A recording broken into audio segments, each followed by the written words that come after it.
Live from Chatterbox Sports Studios, it's Off the Bench with Tom Brenneman. Well, a happy good Monday morning to you. That's just one more thing that we're going to have to adjust and or change around here is probably the intro to this show. Still going to be presented by United Dairy Farmers. No problem there. Shout out to United Dairy Farmers. Casey's over there, manning the desk by himself for the first time, probably trying to figure out what he's going to do with himself. This is probably a lonely moment in Casey's efforts right now. Casey, we'll check on you first. I know that you're over there. It looks like you're going to stand the whole show. Is that the plan, or what are we doing over there? That is my plan. That is my plan, and it is an effort to be seen better by the camera and to be healthy. Okay. So. Well, I have an idea. As I try to clear my throat here, I have an idea. I think we just need to probably do a little small rearranging of the studio. Now, how long that's going to take us, I don't know. There was this joke before the show actually even began, before you knew this was even a thing, that we had everything in reverse. And then about a week before the show, after everything was set up, Casey, rightfully, to be fair to Casey, decided that he wanted to flip the whole entire room around. And I thought, all right, fine, we'll do that. We'll do that, which was a good idea. Got to give him his props. It was a good idea. But now I feel like it's time to maybe try to reassess what this looks like, because at this moment, things are different. One of them being that I'm obviously in this desk, and this show is going to run a little bit different. It's not going to be significantly different, quite frankly. And I'm also not going to try to make, I don't know what the term is, but I'm not going to try to make a little, you know, what's the small term where it's like an anthill out of a mountain or some stupid saying like molehill? Is it molehill? Is it a molehill? Yeah. I think it's molehill. Make a mountain out of a molehill. All right, that's the term I was trying to come up with in real time. I couldn't quite do it, obviously, We got there. but we did get there. And here's the thing: Effort. the reason I'm not going to do that is because I don't think many people that listen to Sports Talk are looking for that type of content. I do think that happens on 24/7 type of talk radio where you have to spew thoughts, because otherwise you legitimately just run out of airtime, and they can't do what we do on YouTube, which is just, you know, turn the lights off, call it the end of the show. So if you're looking for me to overreact about the Cincinnati Bengals and the Green Bay Packers playing a preseason game, you're not going to get it. You're not going to get it. I genuinely don't even know if you can take anything away from the preseason outside of two things. Justin Fields isn't any good, and Stetson Bennett is better at football than many people want to give him credit for. Outside of those two things, I don't think there's much to talk about the preseason. You guys might disagree. I don't know how you feel. Are you concerned, happy about your Cincinnati Bengals? You guys got a thumping against the Green Bay Packers, though, in the first preseason game. Trace, as a Georgia fan and a Packer fan, would you rather Aaron Rodgers or Stetson Bennett be the quarterback of the Packers? Because they're both about the same age. That joke is almost as tired as the 4-0 joke. Almost. Huh. Don't you think?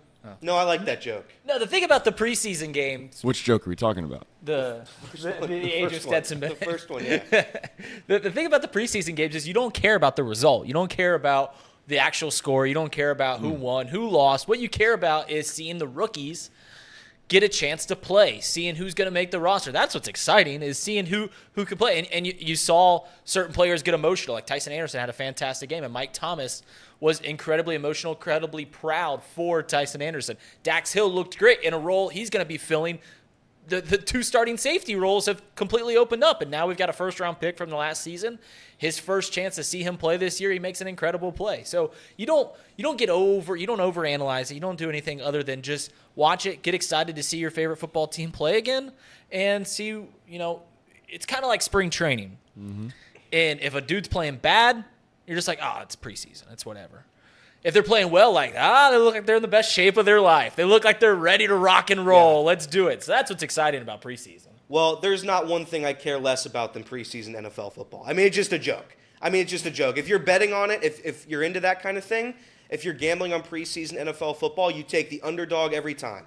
You want to take the guys, you want to take the teams who have players who have something to prove, like the Chiefs. You're not betting the Chiefs. My buddy bet the Saints last night.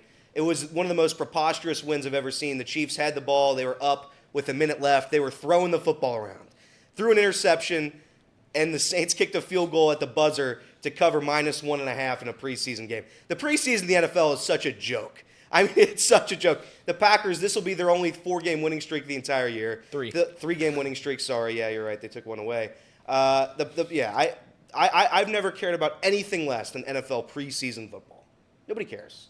Well, Reed brings up a good point. I think that there is an opportunity for some guys to get meaningful playing time, and I guess meaningful is a very vague term, but it's one of those situations where you are trying to assess is the right term to use there.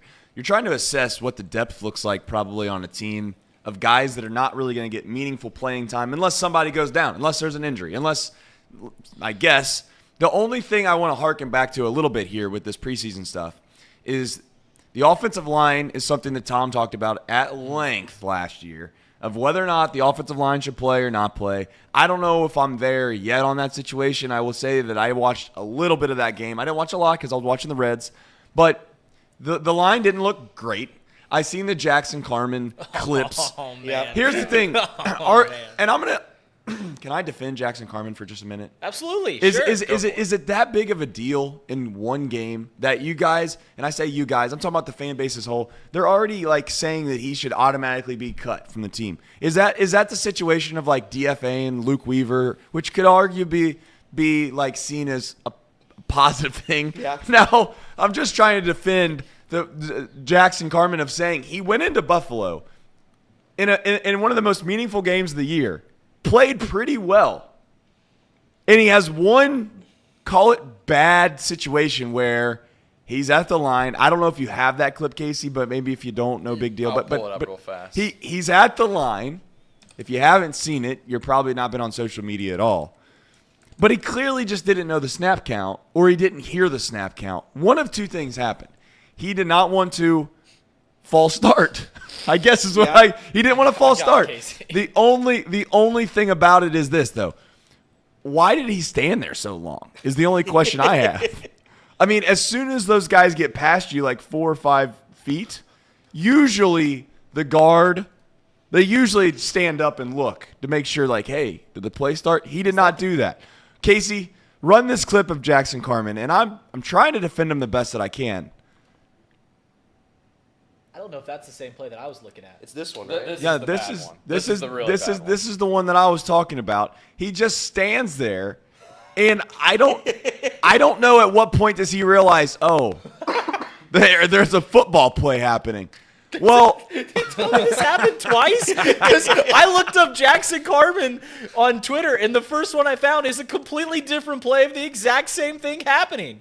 Yeah, that preseason game, it was like it was the worst performance I've ever seen from Jackson Carmen. It was the worst I've ever seen, and I don't know if it's just because he can't play on the right side. He plays a lot better on the left. That's what people have been noticing, but. Do you think that twice is really bad? Do you think that really actually bad. matters? Because that wasn't even a football player. That was like me going out there right now. Like I just stand there and do nothing. I mean, that was like if left side, right side. If you want, I mean, yeah, you're not used to the right side, but you still have to know like if there's a football game, right? Like you still have to be kind of self-aware of what's happening. And he was not. And I'm looking at this play right. There's another one. That wasn't Jackson Carmen. Jackson Carmen's the right tackle in that play. I rewatched it, but it's funny that it happened twice. It's just crazy. I mean, it's just it just goes to show NFL preseason. It just doesn't matter. Well, you know, these guys are out there just having fun.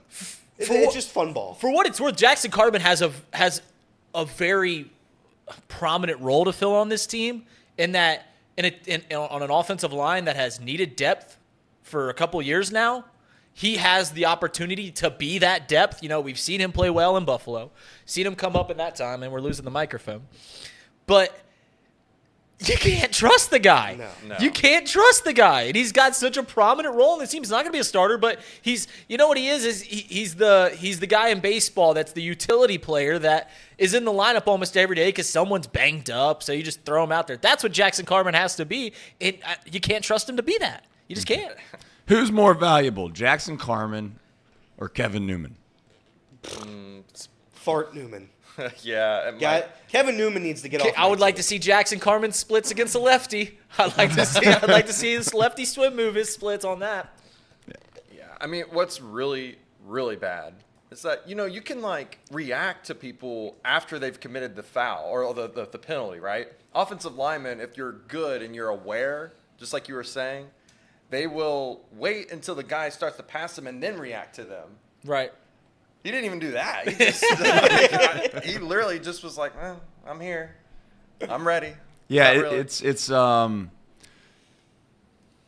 do you remember, again, I guess I'm on the defend Jackson Carmen train here. Do you remember for a while, though, they were teaching offensive lines throughout the college football, specifically throughout the country, that they don't move no matter what happens? And I don't know why that was ever a thing, but perhaps Clemson did that.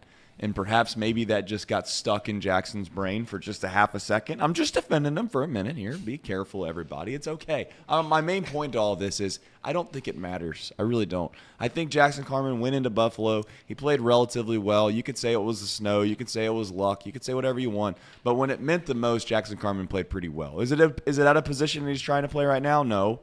But I don't think I'm going to be sideways about anybody after one preseason game, whether it's great and or whether it's bad. I think preseason football in and of itself is like you guys said. It's an exhibition. I don't know how many people actually care about it. There was a couple good plays here that we can run through, Casey, if people have not seen, that you can hang your hat on, if you will, about the first preseason game.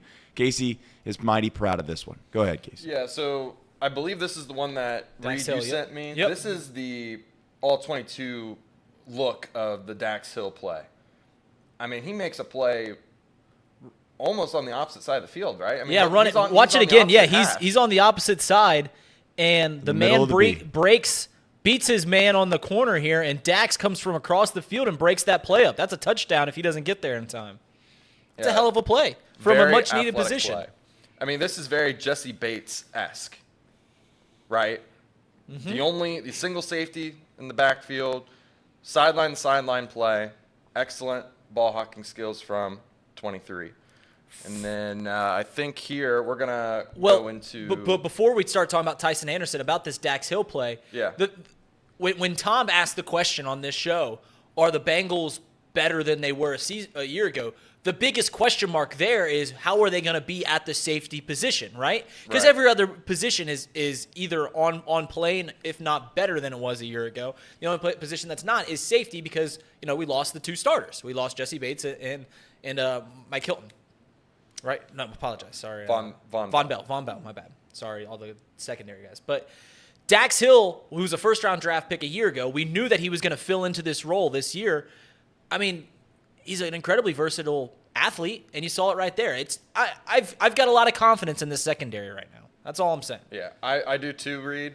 I thought this game just proved that the secondary is a underrated part of our team. The guys that are going to get significant playing time, the guys that we drafted to fill in certain roles, just really shined. And last year we didn't even have a chance to really look at Tyson Anderson. He got hurt, I think, the first or second preseason game last year and was put on the IR for the remainder of the season. Mm-hmm. And he goes out and he does this. I mean, great play, aided by some pressure up the middle. But still, you gotta have your Sean Clifford. You gotta be able to make a play here. What a joke! Get the interception. And then St. X there. So far, we've laughed at a Fairfield grad and a St. X grad on this show. That's right. That's right. And then you got to do it again. This is another play. He just rips it right out of the receiver's hands. And this is a guy that we didn't even really expect to maybe be on the team this year. The depth at safety to me is not even a question anymore. Just by one preseason game. And I know you got to continue. Let's not get too ahead of our skis here. You got to continue to prove it, right? I get that, but Tyson was again one of those guys that had a really high RAS score, and you know how I feel about RAS scores. You got a really athletic guy in your backfield, I'll take it. And he's just proving that he's a really good athlete. The thing is, though, football usually comes down to two things. How well can you pressure the quarterback and how well can you protect the quarterback? And that, so far, for the Cincinnati Bengals is yet to be determined when it comes to Joe Burrow and whether or not you can keep him upright. Now, I just think that's the fact. That's the truth. you're saying football comes down to two things. How It well does. can you protect the quarterback? And the Bengals have not protected their quarterback well for 2 years now. We've ended up in the Super Bowl and the AFC Championship game. There's more to the football game than that. It is an incredibly important piece. And we've shored up that piece, at least on paper. Right. You know what you sound like? You sound like the guy that thinks that whatever he has that's in front of him is going to work forever, even though it might have only worked for a short amount of time. It's like you went down to the basement and you put a big old patch of duct tape over your air conditioner unit, and it's been working. It worked. It lasted through one summer, and you're like, that thing. Don't worry about it. It's going to keep on running. I don't know. I can only think of what I see, and what I've seen is the Bengals be very damn good for 2 years.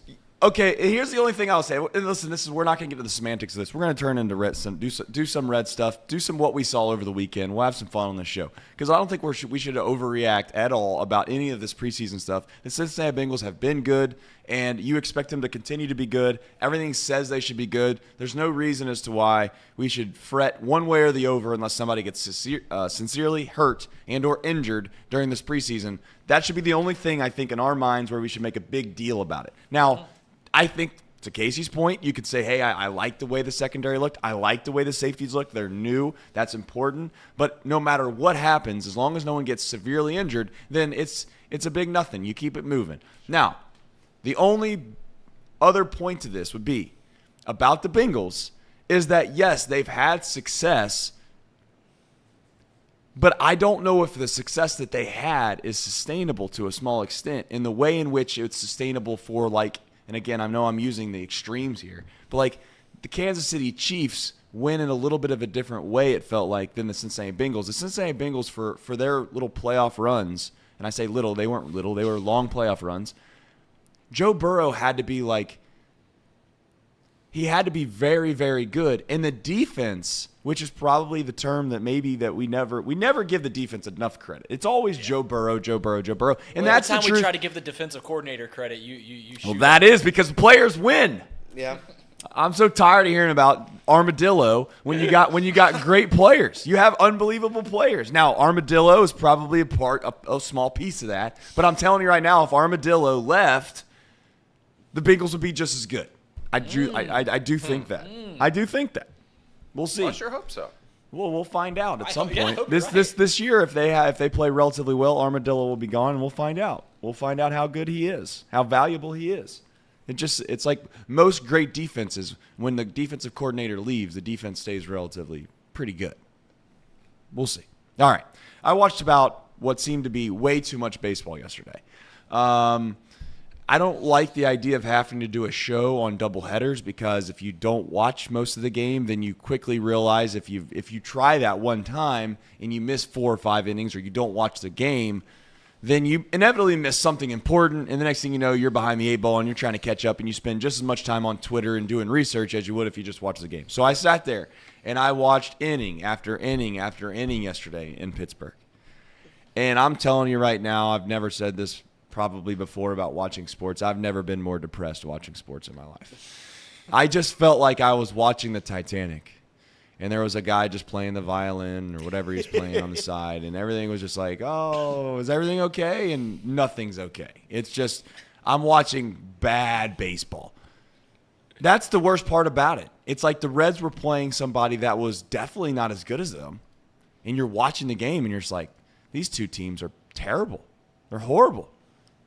I remember watching the Royals earlier this year and thinking to myself, if I had to watch the Royals play every single game, like I genuinely would ask the Royals for money as I entered the gates. That's how bad they are. The Royals are that bad. And I was thinking to myself yesterday, what has happened to the team of old? Why am I watching Tyler Stevenson for 2 straight at-bats have the worst at-bat you could possibly imagine to have? I mean, you generally can't have a worse at-bat. Elliott makes fun of the idea of always being able to go and do major league things and being able to go and win the Masters, and we'll get into that later probably. We're going to set the time, date, and we're going to make sure that happens. I know people in the chat said, oh, that's not going to happen. It's going to happen. Elliott could have had a better at-bat than Tyler Stevenson yesterday because Elliott would have probably swung and missed and or took the pitch. But no, 2 straight at-bats, Tyler Stevenson rolls over a ground ball. When I say roll over a ground ball, it's the pure definition of it. In fact, they probably should use it as the definition. Rolls over a ground ball to shortstop, double play the first time, and then the second time, well, at that point I was over him. I know that you've been off the Tyler Stevenson bandwagon for quite some time. I can't stand it. What happened?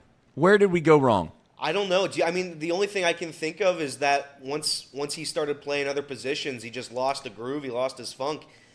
That or the injury, I don't know. But he's become a slap hitter. He can't defend. He's slow. He offers nothing. I mean, truly, he offers nothing. He has no value. Luke Maley needs to be playing every single day. Every single day. Tyler Stevenson shouldn't be up. And I make the joke about Chucky Robinson.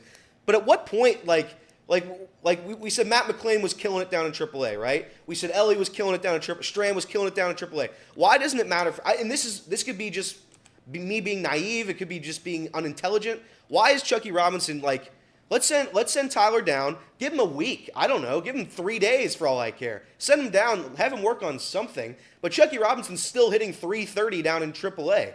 Is it because he's 28? That's why people don't like him?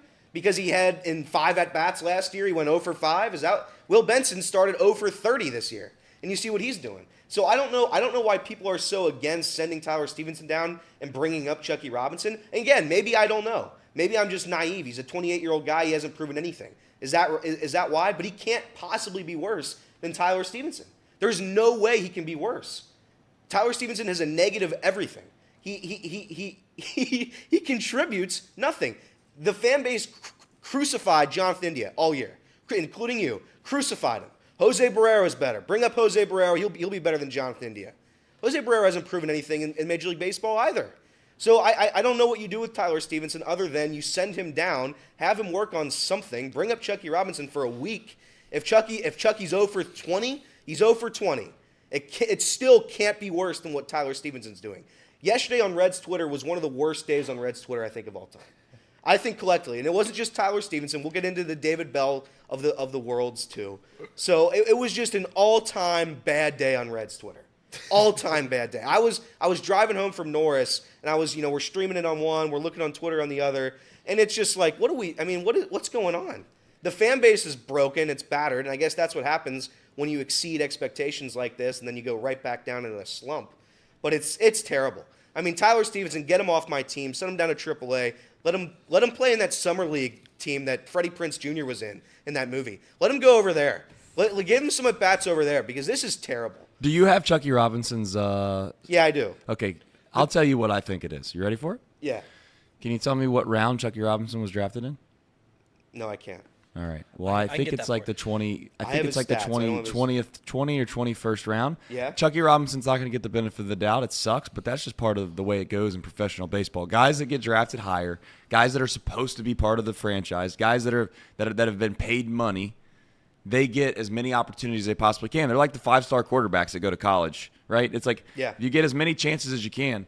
I mean, Evan Prater is probably a pretty close example to what I'm thinking of. I mean, the guy didn't really play all that well. I think Luke Fickell knew in the back of his mind that Evan Prater just wasn't going to be able to be good enough to be a high-level major quarterback, and he kept trying because of just what he was when he came in. But if Evan Prater was just some lowly recruit, maybe a walk-on, had the same exact skill set, he would have lasted probably 3 weeks in the quarterback room and then have been like, hey, you got to go somewhere else. You're not going to make it here. So that's where we're at with Chucky Robinson in a little bit of a way. I know that sucks, not a good answer, but I think that's part of it. It's like Tyler Stevenson has had a couple good years in the major leagues. He's shown promise. Chucky Robinson's this guy that, he's been a little bit of a bright spot. He's played above what we thought he ever could be. He's cute, kind of. You talk about petting the puppy dog. That's kind of what Chucky Robinson is for you. So Chucky Robinson, it'd be nice to maybe give him a chance. He got a chance last year. It was such a short sample size that it's not fair to Chucky to say, he can't do it. He got his chance and he blew it. But when we're talking about guys that get drafted in the 20th plus rounds, those are the chances that you get, though. You don't get too many other chances, if that makes sense. So he got his 30 at-bats. He didn't take an advantage of it, which is not fair. I get it. But that's part of why I think Chucky Robinson's not getting another opportunity. If Chucky Robinson last year would have hit, call it 275 in the short time that he was up here, I think they would have toyed or they would have given it an idea. The other side of it is and I don't believe this. I know many probably do. I think in a little bit of a way, Will Benson proved this to be incorrect, but I think a little bit of a way front office does not want to send Tyler Stevenson down because I think it does two things. One, it sends a message to the league that they believe that there's a chance Tyler Stevenson's not that guy, which means that his trade value in a little bit of a way probably goes down. That's part of it. So you don't want to go into the offseason being like, hey, we want to trade you Tyler Stevenson. What happened to him? Well, he ended the year down in Louisville, and he wasn't worth a bag of bricks the rest of the year. So it's like I get the concept of wanting to be better now, but I think for the Reds standpoint, they're hoping that he can get hot, get back to his old ways, and I don't see it. I really don't see it. I think he could be somewhat productive with the bat, maybe, but he's so far in his head at this point that I don't think he's never going to get out. Like he's in this corn maze right now in the middle of a hot summer day in, I guess it wouldn't be summer, in October, and he's lost, and he's starting to get frustrated, and he's starting to get frantic, and he's worried about the sun, and he's seeing that the sun's going down over the horizon, and he's thinking, I'm never going to get out of here. I think that's where Tyler Stevenson is right now when he walks up to the plate. I think when he gets to the plate, Tyler Stevenson thinks he's already out before he's even stepped in the plate, which happens in baseball. If you play baseball long enough, you do walk up to the plate sometimes, you're thinking like, oh, here we go again. And I mean, you ain't even stepped in the box yet.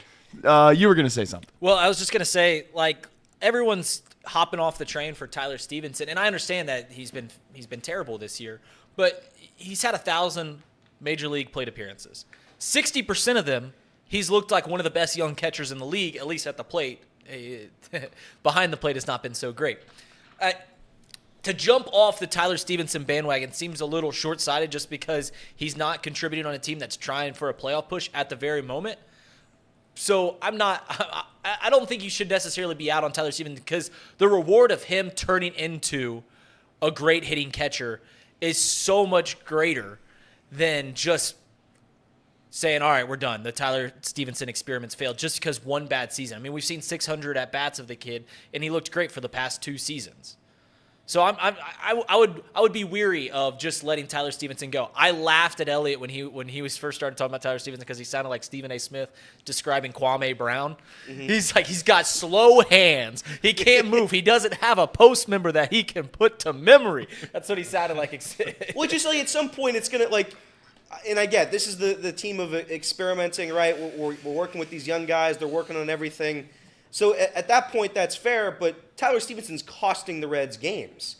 I mean, he's costing the Reds runs behind the plate. That's why he's bad. It is bad behind the dish. You can't be a slap hitter, and then you come behind the plate and you can't field a ball. You just can't. At some point, the slugging was never really there for him. I mean, I know in the 50 games last year he slugged like 475 or something like that, which is really good for a catcher. But like it's not like he was a 40 home run threat and now it's gone. Here's my problem with the whole thing. I don't think he's a catcher. I watch him catch. No, you're right. I watch him catch. If the guy looked great catching the ball, all of this would be a different story. But every time I hear somebody say, "Well, he's a great hitting catcher," well, he's not a catcher. If he was a great defensive catcher, then I would be like, okay, I believe in that. I understand. He's going through a struggle. I see people like, oh, Tucker Barnhart. Tucker Barnhart was a joke as well to a small extent. This whole Golden Gloves thing that everyone hangs their prowess with Tucker Barnhart. I don't think the Reds have had a really good catcher since like I don't even know when. I don't even want to go back and speculate. But it's been quite some time. And I think the thing is Tyler Stevenson for a little bit of a time was a bright spot because he hit a little bit and he was a catcher. But the problem is that when you start watching long enough, you're starting to question yourself. Like, I know this sounds really ridiculous to say, but it's like, let's go find a guy that's a power hitting right fielder and ask him genuinely in the minors that probably is not going to have a spot because he's just not good enough of a hitter. Yeah. And he's not unbelievable defensively. Let's go to him and be like, hey, have you ever caught? and if he says yes at all, even I would be willing to go all the way back to minor leagues of Little League. Like I'm talking 8 years old. If they've ever caught from 8 years old on, then I think that you give it a shot. And I think they genuinely have just as good of a chance to be just as good of a catcher, and I'm talking about defensively, as Tyler Stevenson. That's how bad I genuinely think that he is defensively. Now, am I trying to crush Tyler Stevenson? Do I think that he could get better? I think he's genuinely a great person. Like that's the other thing I want people to understand. I'm not downplaying what he means as a person or who he is as a teammate. He's not a bad clubhouse guy. he just is so bad defensively that when he struggles even a little bit at the plate, to Elliott's point, you start to ask yourself, what is it that we get out of this? What is it that we get? At least with the defensive catcher, and I say defensive as in like an average catcher, you know you're always probably gonna be able to throw a couple guys out, and you're probably gonna not allow people to move extra free bases, which I'm not. He's done a little bit better, to be fair to Tyler, but he always gives up a free base, it seems like, in a meaningful moment, and you're just like, is this guy even like really a catcher, or did he just decide one day that he wanted to catch, and he was in a small town, and I know I'm being a little facetious, but it just at some point it's like, that's my only argument back to it. It's like, no, I'm okay with it, fair. But he's so bad defensively, I don't even know if he's a catcher. No, that's actually something I didn't like. If he was hitting the way that he was hitting and was a good catcher, we wouldn't even have any conversations about what Tyler Stevenson means to the future of the Reds. We would just be like, hey, Tyler Stevenson probably needs to pick it up a little bit hitting-wise. Yeah. That's the only conversation we'd be having. If he was every day behind the plate and you were getting quality production defensively out of Stevenson, then you wouldn't even be having these conversations. Yeah, I have a question for you, Reed, our resident catcher. Sling it my way, Big Pimpin'. Did you ever get into a catching slump? Like, that, to me, that concept doesn't like there's no other catchers that get into a catching slump. Right? You can get into a hitting slump. No, just like just being like having no confidence as a catcher. And no, defense is the thing that I remember when I was a sophomore in college. I was batting like 180, striking out every half a bat. And my dad told me, he's like, hey, if you can't figure out how to help the team offensively, just figure out how to help the team. So then you start locking in like, oh, I've got to be the best catcher I can be. You start focusing in on all these different facets. And defense is the one thing that really should never go into a slump. It should just be, muscle memory. Catching, you catch the ball, you frame the ball, you throw it down to second base. I mean, by the time you're 26 years old, like Tyler Stevenson is, throwing down to second base you could do it blindfolded. You really can. Like, you can just, your arm should just be able to get it there. Yeah.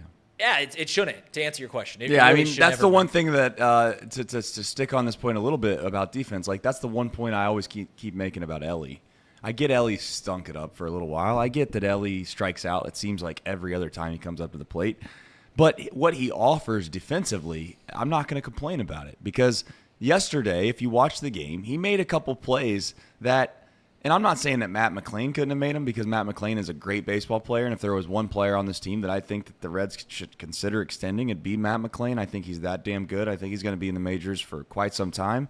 And it might sound like overreactionary right now, but it wouldn't shock me if you said, of all the guys that are going to make the Hall of Fame on the Cincinnati Reds, if there was one guy that you'd have to bet whatever considerable amount of money towards, I would bet Matt McLean over Ellie, because I think Matt McLean's got sustainability.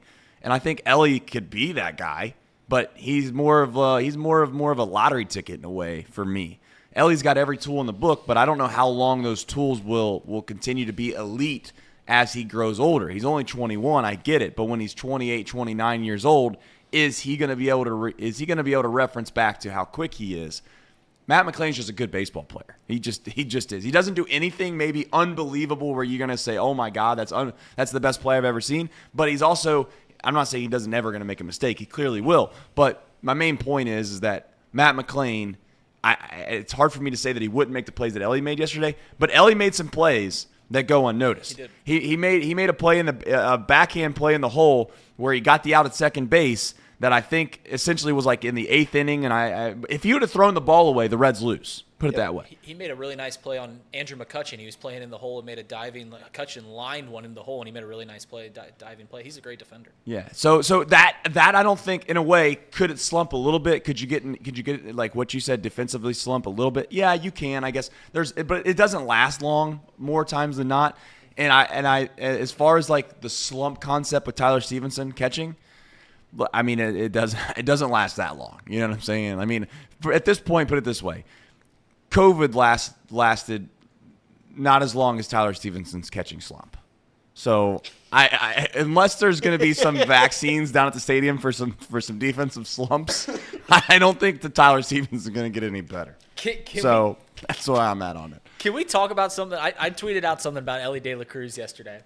And it came from a place that I genuinely do not understand why Reds fans have this black hole in their memory about how good Javi Baez was. But I've just been hearing for like 3 weeks now about how freaking terrible Javi Baez is as a baseball player. So I tweeted out, I was like, Ellie De La Cruz is a free-swinging, no-plate discipline, great infielder that does cool stuff on the baseball field all the time and seemingly has a highlight once a week that is the coolest thing you've ever seen on baseball. Does it remind you of someone? And I put a picture up of Javi Baez, and everyone started tweeting me like, oh, my God, you're such a hater, you're such a hater. I was like, you guys are forgetting that Javi Baez is an incredible baseball player. That wasn't a slight. Now, I think Ellie De La Cruz is better, but Javi Baez is a great baseball player. I just don't understand why everyone thought I was making a dig at Ellie De La Cruz. Why don't I clue you in? Because you're a career troll. You live under a bridge. You come out and you give riddles. That's your little troll. You're a troll. And that's what you are, Reed. You come out under the bridge every once in a while, and you make fun of our players, and you compare him to a guy who literally couldn't hit a balloon ball if you had the biggest bat in the world. He's the worst player I've ever seen play. He's disgusting. He's horrible. Javi Baez would be the best middle infielder. That's why people don't like Larkin it, Reed. That's why people don't like it, because you come out of the troll bridge, and you come out and you say, hey, I'm Reed the Troll. Here's a riddle for you, and then everybody loses the riddle because you're a troll. That's why people don't like it. So that's maybe that's the disconnect you're seeing with the fans on Reds Twitter. No, but listen. No, Ellie De La Cruz's at-bats have been horrible. I'm not saying bad. That. They've been horrible. It's hard to watch him swing a bat right now. The way MLB has shifted into strikeouts are awesome. Because they are. I mean, strikeouts are a big part of the game now. Everybody's striking out. It doesn't matter as much. Like in 1975, if you strike out twice a game and you had 2 hits, you're still a bad player because you struck out looking twice, right? So the game has evolved where strikeouts don't really matter. But the way he's striking out, he's looking at pitches down the middle. He's swinging at pitches that bounce 10 feet in front of the plate. The at-bat, the plate discipline has disappeared. The plate discipline was there the first 3 weeks, maybe month stretch of his career. No, it was. And I truly believe he came up to the leadoff position, and the whole plate approach changed, and he's stuck with it, and he's just become bad. So to your point, he has been swinging like Javi Baez. He has not been good at the plate. We are lucky if he gets on base at this point, and that sucks. That's a bad place to be in. But like Trace said, if he's going to make superstar plays at shortstop, he has more than a place on this team, more than a place. So he's going to work through this. He's so young. He's going to be fine. Just take a couple more pitches. Don't swing at the dirt balls. That's all I ask. Don't swing at dirt balls. He's going to get 600 at bats a season. As long as he's healthy, he's going to get, because he's going to be in the lineup every single day because he gives you the ability both defensively and whenever he gets on the base paths to generate runs or eliminate them on the defensive side. So he's going to play every day because he's that talented. Yeah, and it's not fair. It's genuinely not fair that Ellie came up with as much hype that he did, and then he genuinely, one would argue, exceeded those expectations. That doesn't happen a lot. But that only was for 2-3 weeks? Yeah. Maybe 4 weeks? Clearly there's going to be a regression there when you come up with as much hype as Ellie did, and then you exceed them. And he put this team quite literally on his back for what felt like 2.5 weeks. And yes, there was other guys that were making plays, and there was other guys that were good, a la, like I said before, Steer and McLean, and we go through the list of guys that have all been good. But Ellie in and of himself provided a spark to this team that got them and put them in a place that let Reds fans, dare I say, dream a little bit. It let Reds fans get a little bit of a taste of something that they've been starving for so long. The towels that are waving in the crowd, the energy of a crisp fall day at a ballpark with everything on the line that is playoff baseball. That is what we're all starving for. Let's be honest. No Reds fan in their right mind thinks this team should win the World Series. No one in their right mind thinks, oh man, I don't see one team that would. Listen, there's probably 6 teams easily that I would say that if the Reds played a 7-game series with, they'd be toast. They wouldn't have much of a chance. Now, in a 3-game series, it's baseball. It's almost like anybody can beat anybody. So that's what we're trying to get to. We're trying to get to playoff baseball. Maybe we get fortunate. We catch a break. You win the first series. And the next thing you know, who knows from there? Maybe you get lucky. You catch lightning in a bottle and you make a run and you do what the Philadelphia Phillies did last year. But the biggest point that I'm trying to make in all this is that the reason that there's all this disconnect and this discord and this frustration is because we and I say we as Reds fans, for a minute we got a chance to see it, and we got a chance to see the high-end product that is the Cincinnati Reds. And they were in first place. And you could make the argument they play in a division where you don't know who the best team is. You can draw out of a hat, you don't know who the best team is. I genuinely believe that you could say, you know what, are the Reds, Cubs, and or Brewers the best team? If they all played a best of 7 5 different times, who wins? I'm not sure you could guarantee me who's going to win out of that. They all have their pros and cons, but the main point is that when the Reds start to play this bad, it's going to cause a lot of people to get unbelievably frustrated, because this is why I was pissed. I know the Reds probably aren't the team that they were when they were playing the Braves earlier this year at home, but I know they're not the team that was playing the Pittsburgh Pirates on Sunday. Yep. Now, they found a way to win the second game, which is great. Season saving, I do believe. But they were abysmal. They were bad. And you know what? The biggest frustration was this, is that this team, we were all told, and we've seen it with our own eyes for what felt like 2 months, the only thing this team needs is starting pitching. The only thing this team needs is starting pitching. If you can get the Reds starting pitching, then by God, nobody's going to stop us. We're going to win this division going away. If we can just get 2 or 3 good starters. Well, guess what?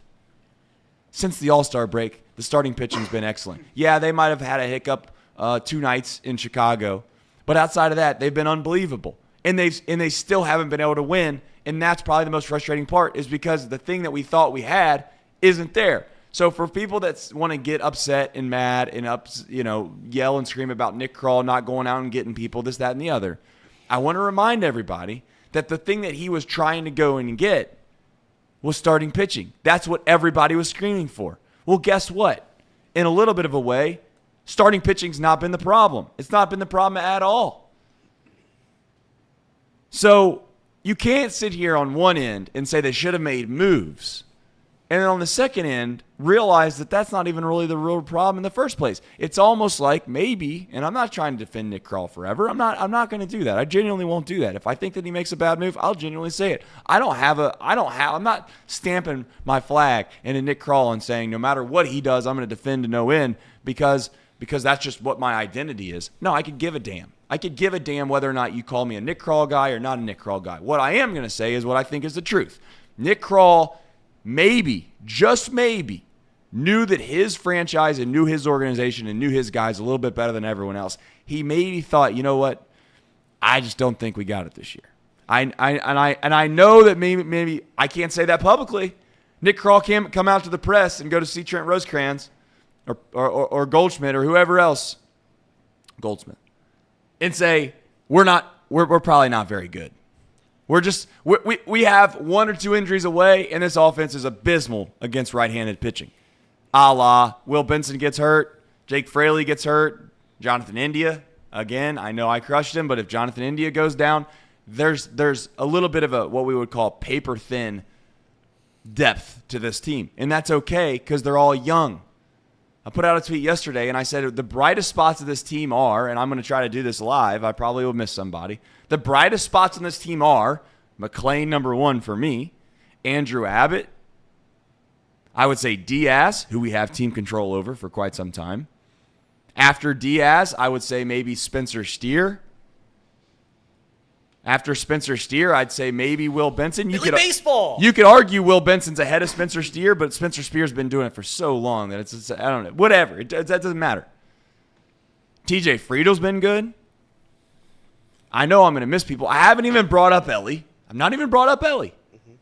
Haven't brought up, and CES has been a little bit of a disappointment, but I think he's been a disappointment because of all the other rookies have come up and done unbelievable things, and we had such high expectations for CES when he came up. I don't know if it's fair, but CES, he doesn't look unbelievably lost. He's come up with some big hits lately. How could you not look at this team and just say, you know what?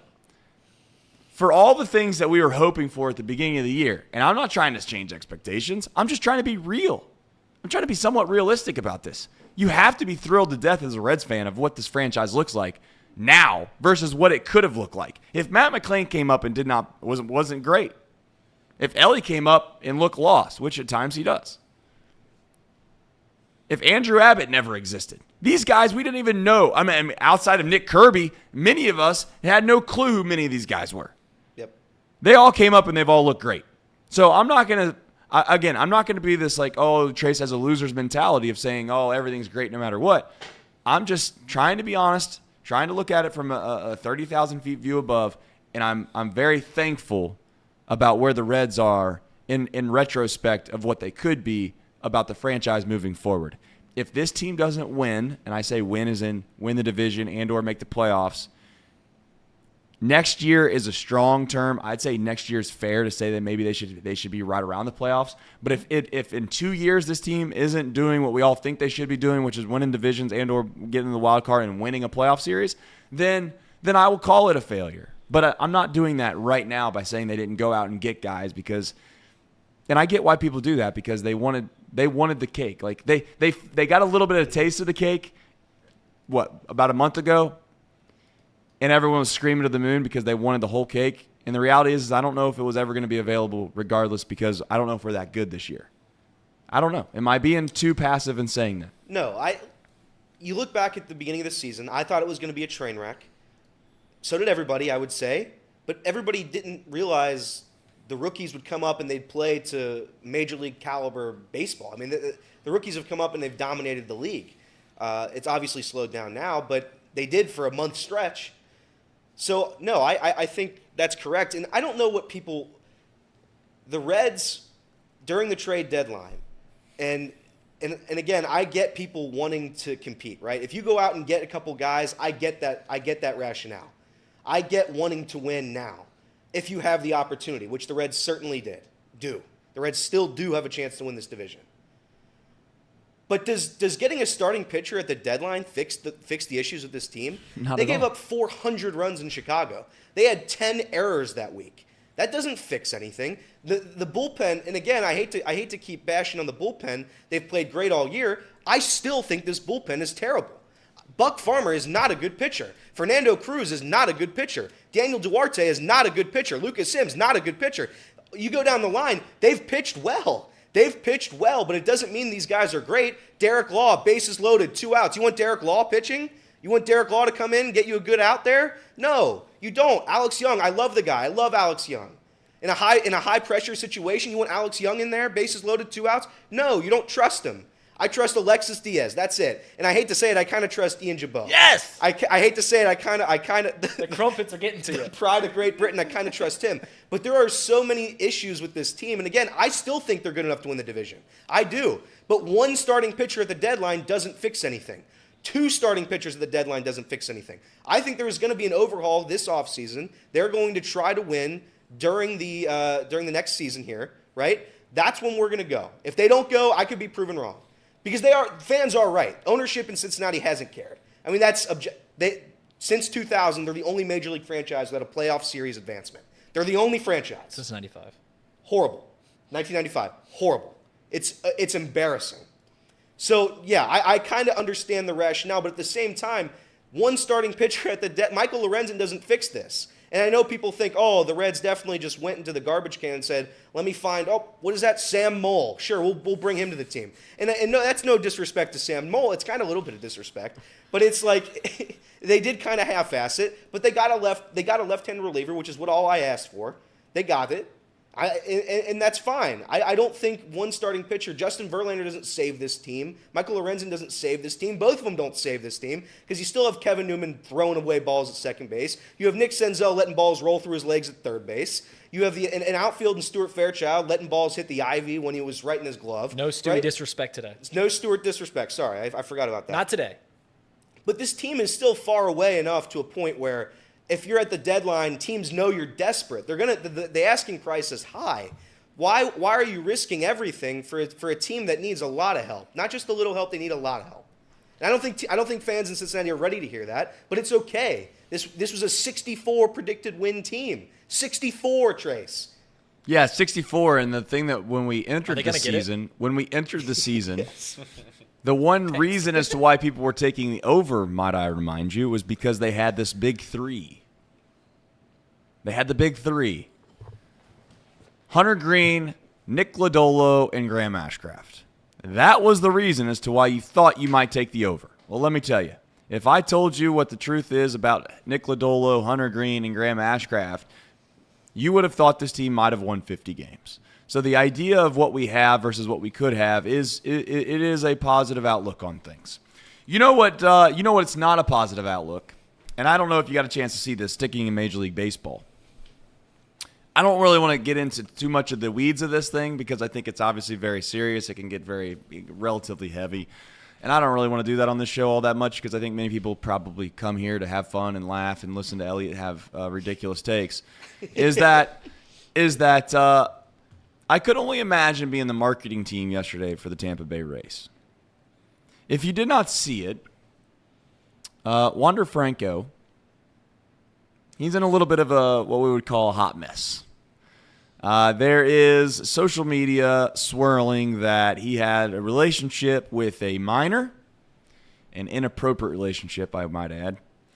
And nonetheless, Casey, I don't know if you can find this, but I want you to dig up on Twitter. I want you to pull up, for the people that have not seen this yet, I want you to pull up the promotional giveaways. You know how they do it, right? The marketing team comes up well in advance before the year starts. This decision was made probably in January of what are we going to give out to the fans? Now, in Tropicana Field, what's that? What team? I'm sorry. Marlins? No, the Rays. I want you to look up the Rays Franco giveaway. I'm sure it'll pop up on socials. You'll find it quickly. Here's the thing, is that the Rays in and of themselves, I'm not sure what that marketing team really has a chance to do. I don't know if you've ever been to a Rays game, but you guys want to give Heritage Bank Center a bad rap, and you notice how I gave them the right due respect name, by the way, the Heritage Bank Center, not the Heritage Bank Arena. Okay, Heritage Bank paid a lot of money for that, no free ads, but they paid a lot of money, I'm sure, for that center, and they got it. But go ahead and put this up on the screen. Yep, please do that. Wander Franco, the snapback hat day, presented by Spectrum. Fans 14 and under while supplies last. Oh, no. Oh, God. That was broken yesterday. Oh, no. The same day, I might add, that Wander Franco has a rumor that seems to be more and more true by the minute, that he had an inappropriate relationship with a 14-year-old girl. That, my friends, is bad luck. I mean, can you imagine being the marketing team yesterday and having to roll that out on social media? Could you imagine being at Rays on Twitter? And by Twitter, I mean the X app. What kind of replies do you think that they were getting? That's one thing I seen over the weekend. We'll go around the room and kind of do what you seen over the weekend that made you laugh. But that's one thing I seen over the weekend that I thought, you know what, I'm having a pretty bad day watching the Reds play baseball. But I'm telling you right now, the person that's the admin at Rays is having a worse day. Some call it worser. I like that term. I know it's not a word, but I like when people say, I have a worser day. If that turns out to be true, and God willing it's not, Hopefully it's not. Pray to God it's not. If it is true, that's one of the worst things. I mean, that's a generational talent. And again, that's not the highlight of the story. He did a horrible, despicable thing. But that would be one of the craziest stories in sports, to have a generational talent at age 22 end his career like that.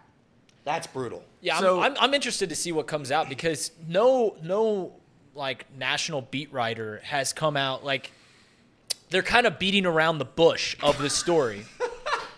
No, what? You could have used any other term. Would have been good there. Trace, we're talking about minors here. What are you like giggling? Good. Continue, Reed. Jesus, Trace. Continue, Jesus. Reed. No, Continue, but the Reed. writers, Please continue. the writers, like Jeff Passan just is going out saying Wander Franco's not traveling with the team. The Rays are Wander Franco's not traveling with the team. No one is outward coming saying what the story is, even though we all know what the story is. So, we pray it's not true. Pray it's not true. Pray it's not true. That's it. It's just, it seems like there's a lot of cloudy area going on right now, and I'm interested to see how this story develops. I have no clue in the world how that even becomes a thing. My brain can't. If you're Wander Franco, like, you have the world like right in the palm of your hand. Like, how are we getting to the point where that's even a consideration? And I'm not justifying that for anyone in the world. But certainly, if you had to pick out of a hat of who the person would be that would do those types of acts and be a part of it associated at 22 years old, have relationships with someone that's 14 years old, Wander Franco is not the first guy that comes to mind. Like, of all the people in the world, and I'm not just – when you have wealth like him and you have the what I would assume opportunities that he has in his life, I just don't know how you get to that point. I really don't.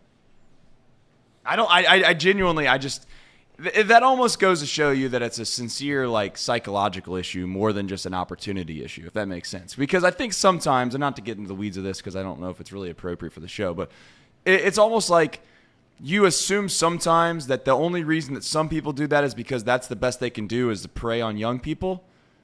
That's not the case for Wander Franco. Yeah. So the best thing I saw on Twitter this week. No, actually, what's funny is so I was watching Game 2 of the Reds game last night, and obviously all that stuff happens with the Buccos manager and the Buccos coaching staff. And John Sadak, I don't know if you guys noticed this. Watch this. I don't know if anyone else noticed this during the whole ordeal where the entire coaching staff got yanked from the game yesterday. John Sadak could not have been more annoyed during that whole ordeal. Do we have Bally Sports? For like the 3-4 minutes that went on, he just consistently was so mad at the Pirates manager, the Pirates pitching coach, the Pirates bench coach, at everything that was going on. And it's funny because the call wasn't even close. Like, it was the right call by a mile. Space is loaded. Here comes Shelton. Oh, if he hasn't yet been tossed, he's going to get tossed. He's out.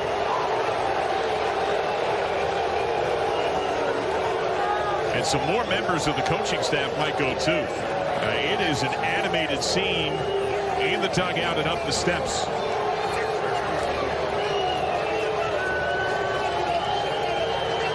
Trace, you said it's the umpire. Nick Lentz, You said the he umpire. appears to be genuinely interested in what he's saying.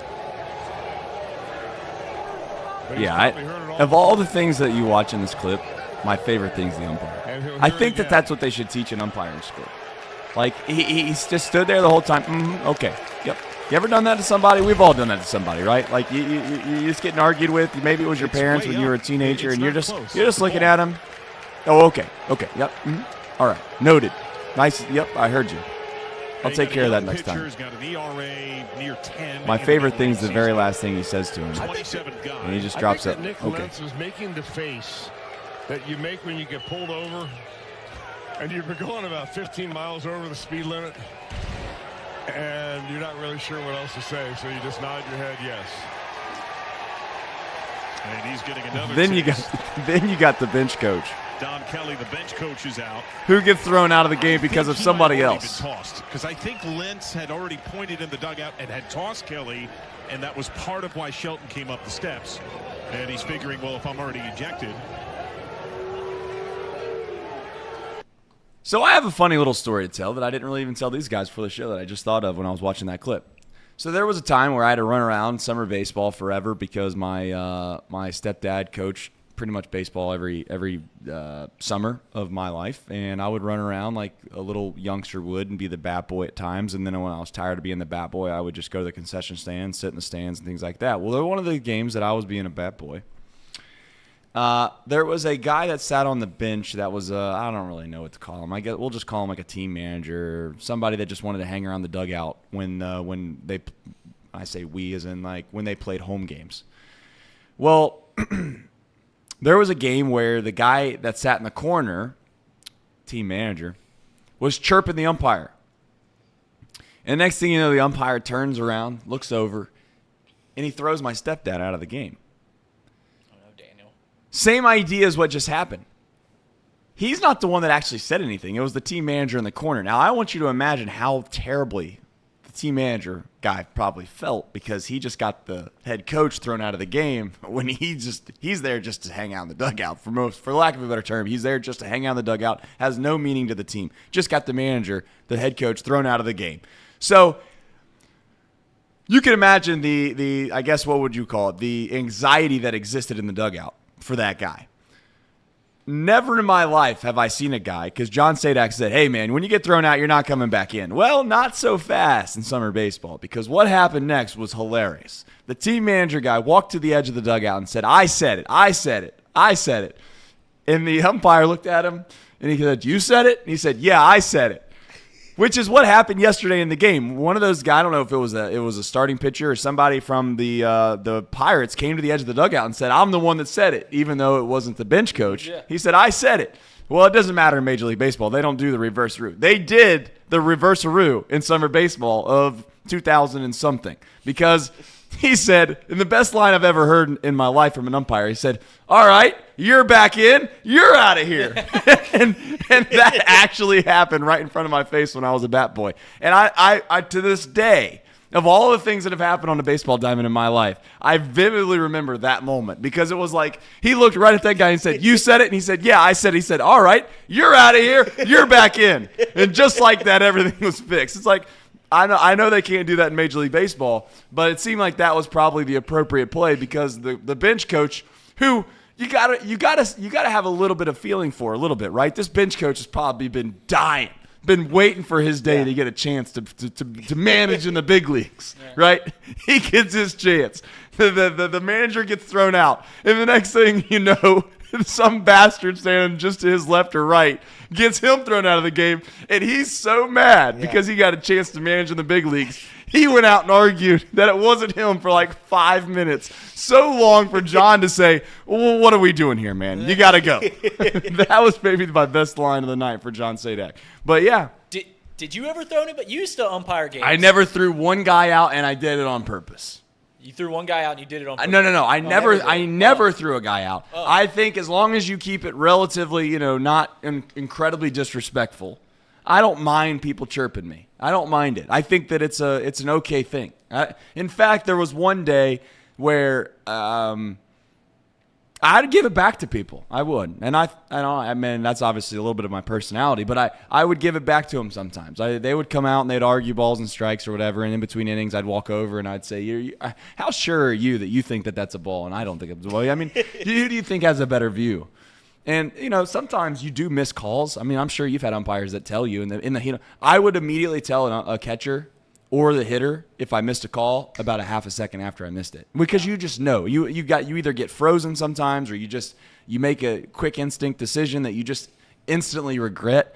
And looking back on it as an umpire, you wish there was like this protocol that you could kind of just switch it, because you want to get it right, but you also have this weird unwritten rules of baseball where you just can't change it. It's like once you made the call, you're like, you got to ride it out. And then you hope that the right outcome happens. Like say you miss like a strike 3 as an umpire and you call it a ball.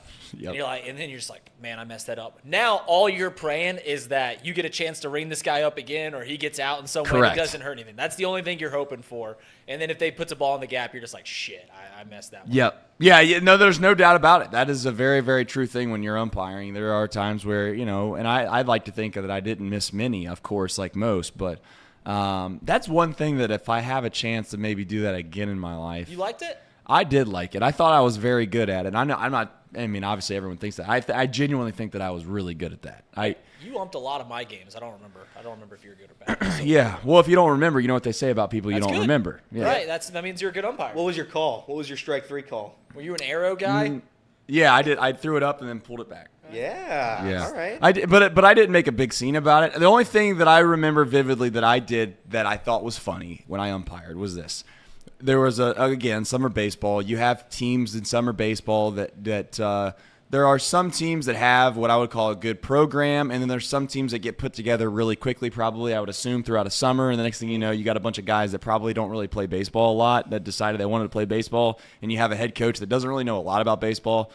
And there was a game where the guy kept complaining about the baseballs. Now, mind you, the tournament provides the baseballs. All the baseballs are the same. It's not like you walk up to the game and then the one team gives you 3 balls and the other team gives you 3 balls. Yeah, it's not like that. It's not like where you have a mixed bag of balls. Yeah. No, you don't. You have the same baseball for every single team.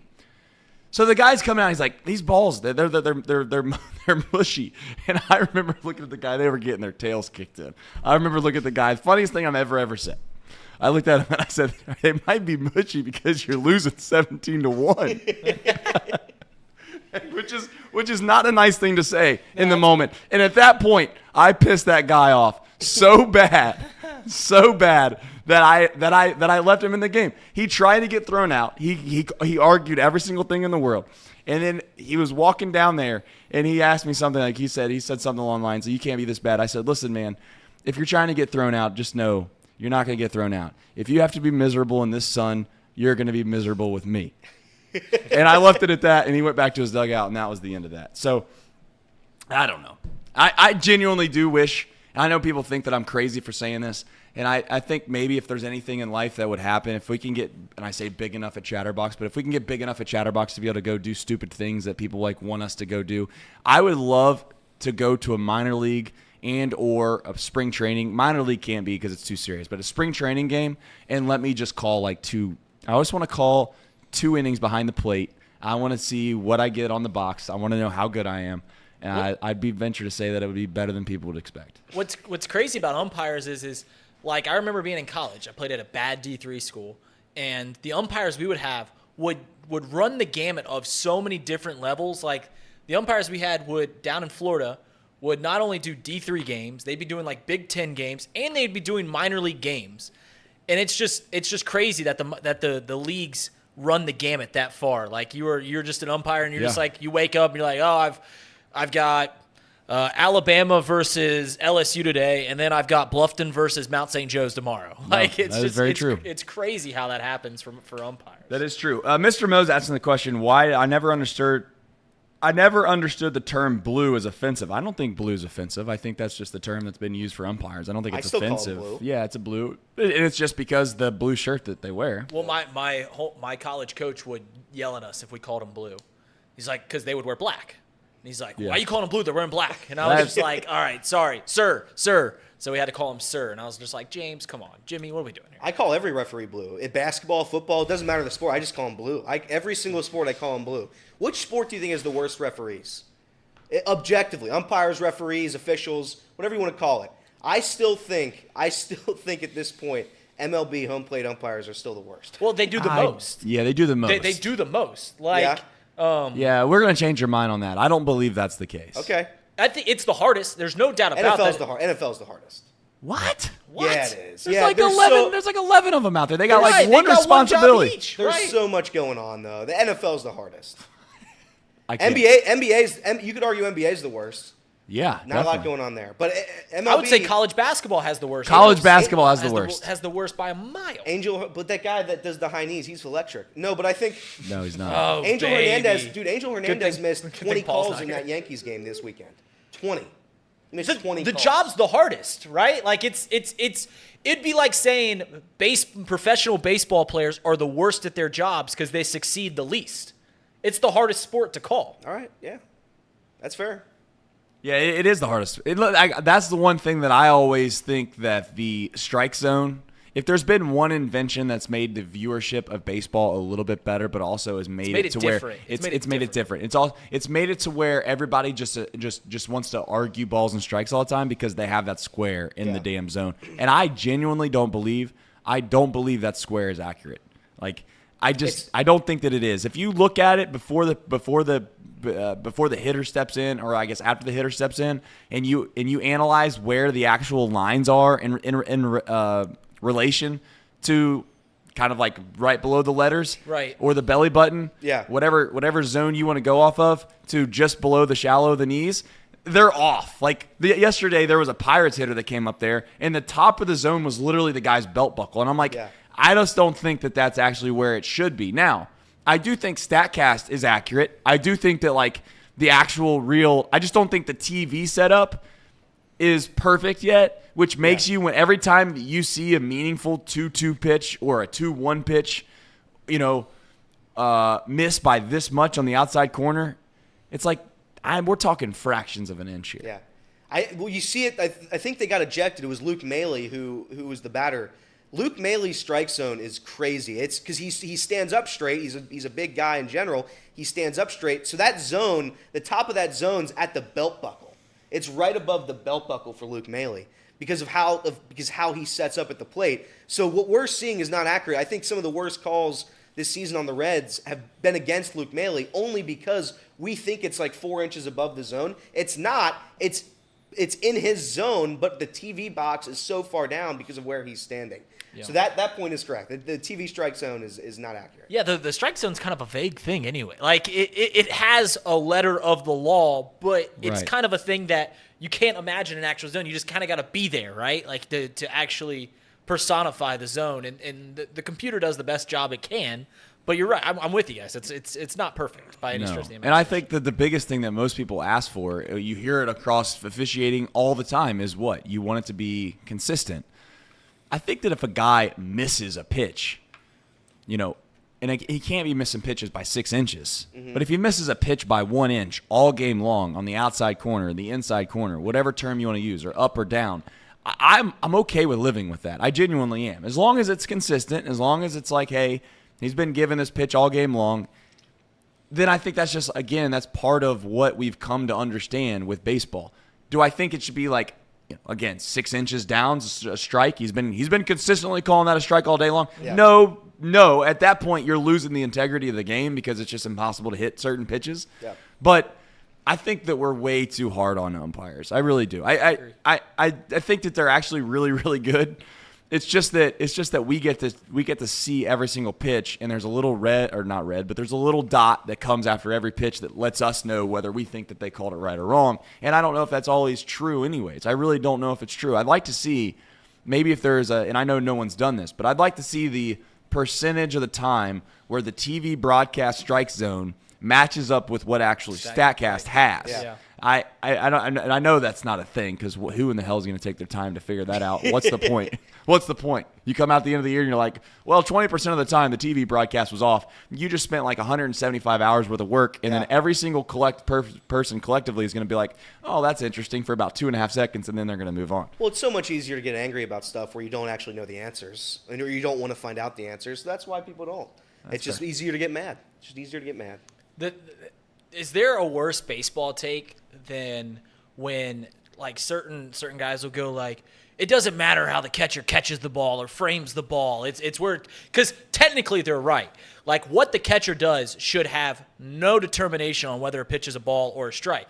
But the simple fact of the matter is it does. It very much does. You've umped. If a ball is caught between a catcher's shoulders, it looks a hell of a lot more like a strike than if he catches it like this, regardless of if it crosses the plate or not. It very much matters how good a catcher is in terms of keeping the ball in the center of his body. Yes, I think that's the biggest point that I would always argue as to why I don't think Tyler Stephenson's a good catcher. Because every single time that you bring up the whole framing thing, the very first thing someone wants to bring up is, well, this wouldn't be a thing if there wasn't robo-umpires. Well, is that really the saving grace for Tyler Stevenson, is that we need robo-umpires? Well, what does that say about you as a catcher? Yeah. That says everything you need to know. The only thing that I would agree with in general terms with those arguments is that there are certain times where I would like the umpire to not be fooled by a great catcher.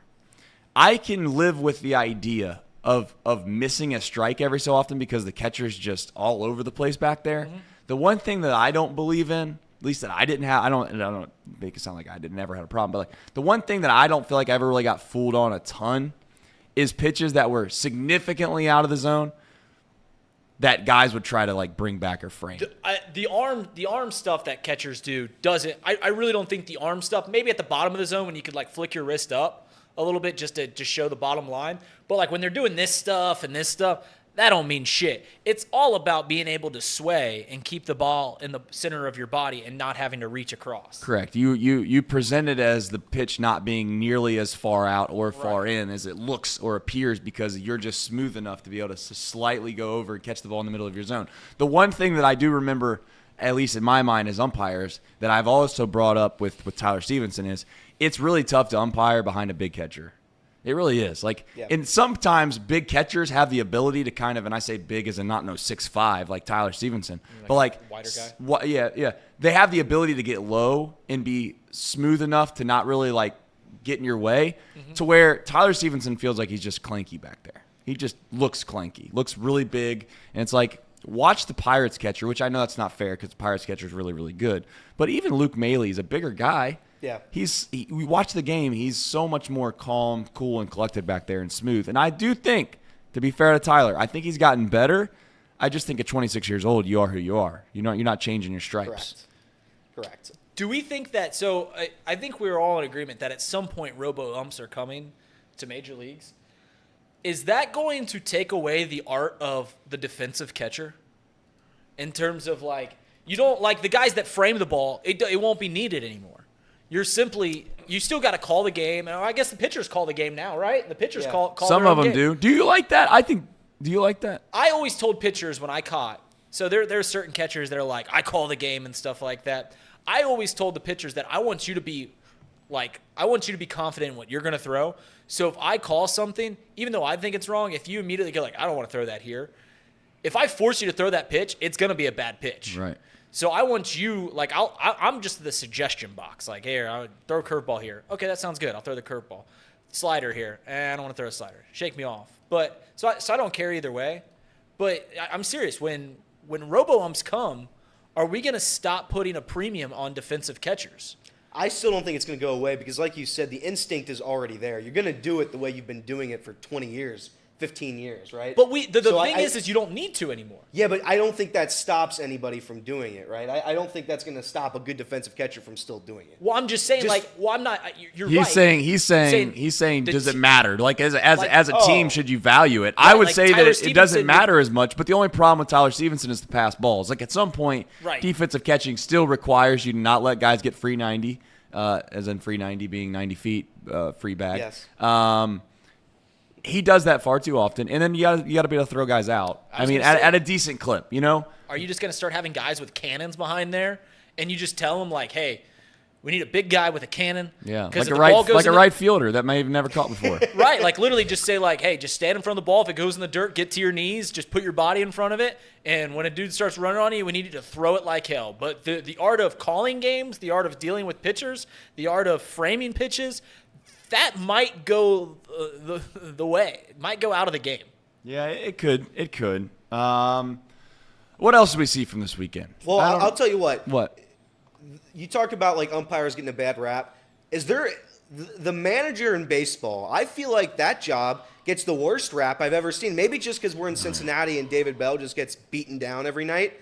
David Bell, again, what he's done this season has earned him a 3-year contract. It's earned him that. He didn't just get it because the Reds don't want to pay somebody else, somebody with an actual name or, a better career. He's earned that.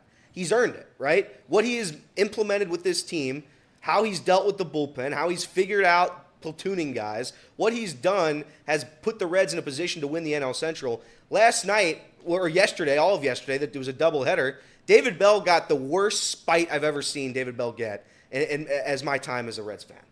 He just got beaten down. Trace, you talked about it a little bit. I'm not saying all his moves were right? I'm not saying that. It's you're going to make a couple wrong moves every once in a while if you're a manager in a baseball game. But David Bell has certainly done more good than bad in a Reds uniform. And people saying he should be fired, he doesn't know how to manage the bullpen. The bullpen isn't good, and he's made them phenomenal. The bullpen isn't good, and all of these guys have sub-4 ERAs because David Bell knows when to use them. Now, it didn't work yesterday. It failed miserably yesterday. It failed with Lucas Sims, Alex Young, that situation. It was bad, right? Sometimes he pulls guys too early, but that's not a David Bell thing. That's an analytic thing that's been going around all of Major League Baseball for 10-plus years. So I think David Bell is a fine manager. Everybody can calm down regarding David Bell. How much do we – I think you and Kirby had an argument about this, about how much do we think the manager actually makes the decisions nowadays? Because there's a reason that all these teams are hiring young, no experience managers is because these teams these front offices are tired of having headstrong managers that have been around the game for 40 years, and they implement this young guy, this former player, and just say, hey, you're going to be the face of the team. we call the shots. We give you the team. If you've seen Moneyball, him talking with Howe and saying, this is how I want the lineup to be today. I think that happens. I truly think that happens. I mean, not to talk about the Cubs all the time, but that's exactly why Joe Madden's gone and they put in David Ross, is because they just wanted a guy to be the mouthpiece for the front office. I think that's what David Bell is to Nick Kroll. I think that the decision-making is very slim for the actual manager. Maybe when to bring guys in mid-game, but I wouldn't even put it past front offices to tell you, hey, we want this guy to throw in this situation now. Yeah, I mean, the only pushback would be Bruce Bochy. Yeah, Bruce Bochy, yeah. I mean, the Rangers were the Rangers, and then Bruce Bochy came in and was like, all right, boys, I've done this before. This is what we're going to do, and here we go. And next thing you know, they win. And But is he the exception or the rule? That's a great question. I see both sides of this. I understand why people get upset with David Bell. I understand the people that defend David Bell.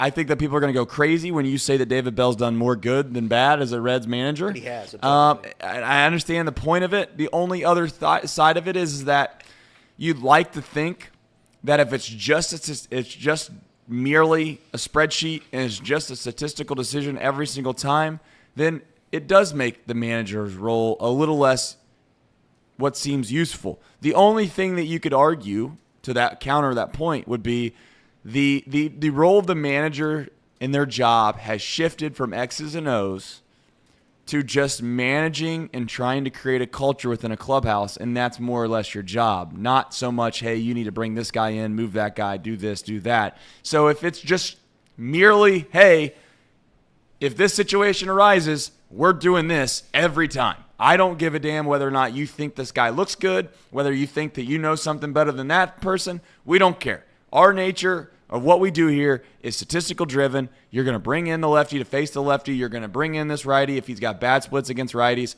And that's part of it. David Bell operates more times in that area than he does of the, hey, I'm going to feel this out and see how it goes.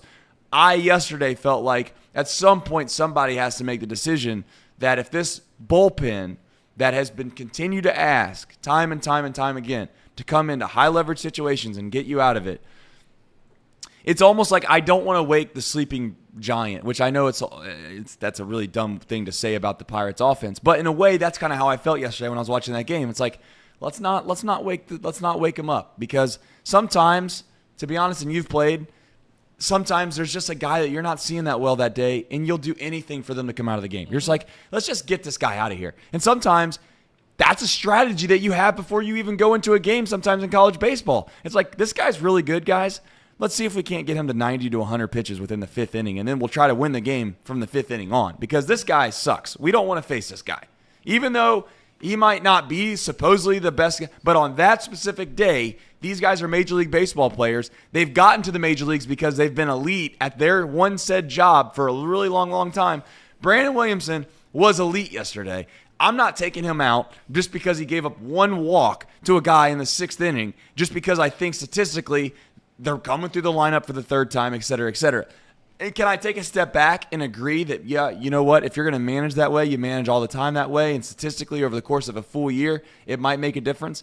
Yes, I understand that point. But I also would like the idea that I don't want to hear about, well, he was going to come out of the game anyways. So you're basically saying that in the sixth inning when Lucas Sims ended up giving up a walk, by the way, let's not forget that. So we were fortunate. If everything would have gone statistically the exact way it was supposed to, Lucas Sims would have just got the guy out right when he came in, but he didn't. He walked people because, you know why? Because he's been walking a lot of guys lately. I don't know. Weird. But anyways, let's just say, for instance, he did get out of that inning. So now you're making the argument to me that, okay, well, all is even, all is lost. It doesn't matter. It was a good decision. Why is it that Brandon Williamson 100%, no matter what, had to come out of that game in the seventh inning? Just because he was going to be at 92 pitches? He legitimately was rolling. If there was ever a time in the world that Brandon Williamson was going to pitch late into a game, it felt like it was yesterday. Yeah, I just don't think that's a David Bell call. Reed has alluded to it. They have the numbers. They have the stats. I'm not saying it's right or wrong. I'm just saying that's what every team does. There's, two teams in Major League Baseball that still does it the old-fashioned way? maybe. So it's like I think that as what was that?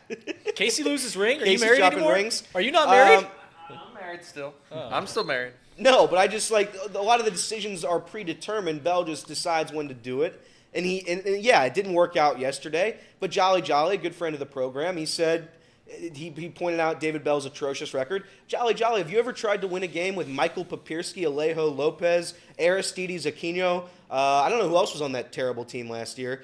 With a bullpen anchored down by Fat Tony Santillan, respectfully. Like, it's just like he had the worst team ever assembled last year. The record's not going to be where you want it. Of course it's not. He has a winning record this year. They were predicted 64 wins. What else do you want this guy to do? I don't think he could do anything more correct. It just sucks. It sucks. And he's been complimented 0 times this year. 0. If they win, it's because of the players. If they lose, it's because of David Bell. That's a fact. Well, that's part of the reason of that's a fact. That's part of being a new manager. Until managers have to prove themselves for way longer than players do to get the benefit of the doubt. And Zach Taylor-esque is what David Bell is. If Zach Taylor, he's got to do it for like 4 more years before you even give him the benefit of the doubt. Yeah. He still has not earned that benefit of the doubt. When players, it doesn't take that long. Yeah, when Zach Taylor's are running end-arounds on 4th and 4 at the goal line, right? You don't love the play call by Zach Taylor, but the locker room, the clubhouse, the atmosphere, the chemistry, everything involved in this team matters from that aspect, right? There is, I know Trace hates to say it, but there is a leader of the team, right? You have to have a good morale.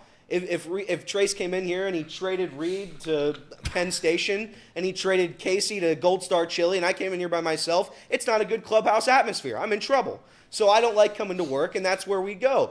But if David Bell's going to come out there and the guys in the clubhouse like him, right? And he brings this fire back to Cincinnati that we really haven't felt in probably 2 decades, right? I don't think I've felt this way about a Reds team in all of my life. I don't know about Trace. He's way older than me, significantly older. So he could maybe say something about that. But I think this is the most excited I've ever been. I think David Bell is absolutely a large part of the reason.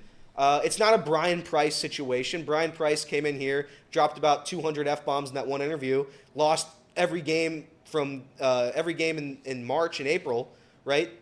It's not a Brian Price situation. David Bell's done a good job. He's done a good job. I know fans don't like all the decisions. I get it. Yeah. But at some point, the players have to play good. The players have to play good. And if the players aren't going to play good, it's not on David Bell. Players win, coaches lose. I think the Reds need a little more personality out of the manager. I think they should fire David Bell and hire Barry Larkin. Can we be honest with ourselves with this? Has there ever been? I don't know. Let's do this. Can we do a poll question, Casey? Let's do a poll question. Poll question of the day. Has there been anybody, and I'd like to see in the replies or in the comments on the chat, I'd like to know right now if you can think of anybody that you think would fit this narrative more than Barry Larkin. Has there ever been anyone in the history of civilization that has been as great as their first job and as bad as their second job as Barry Larkin?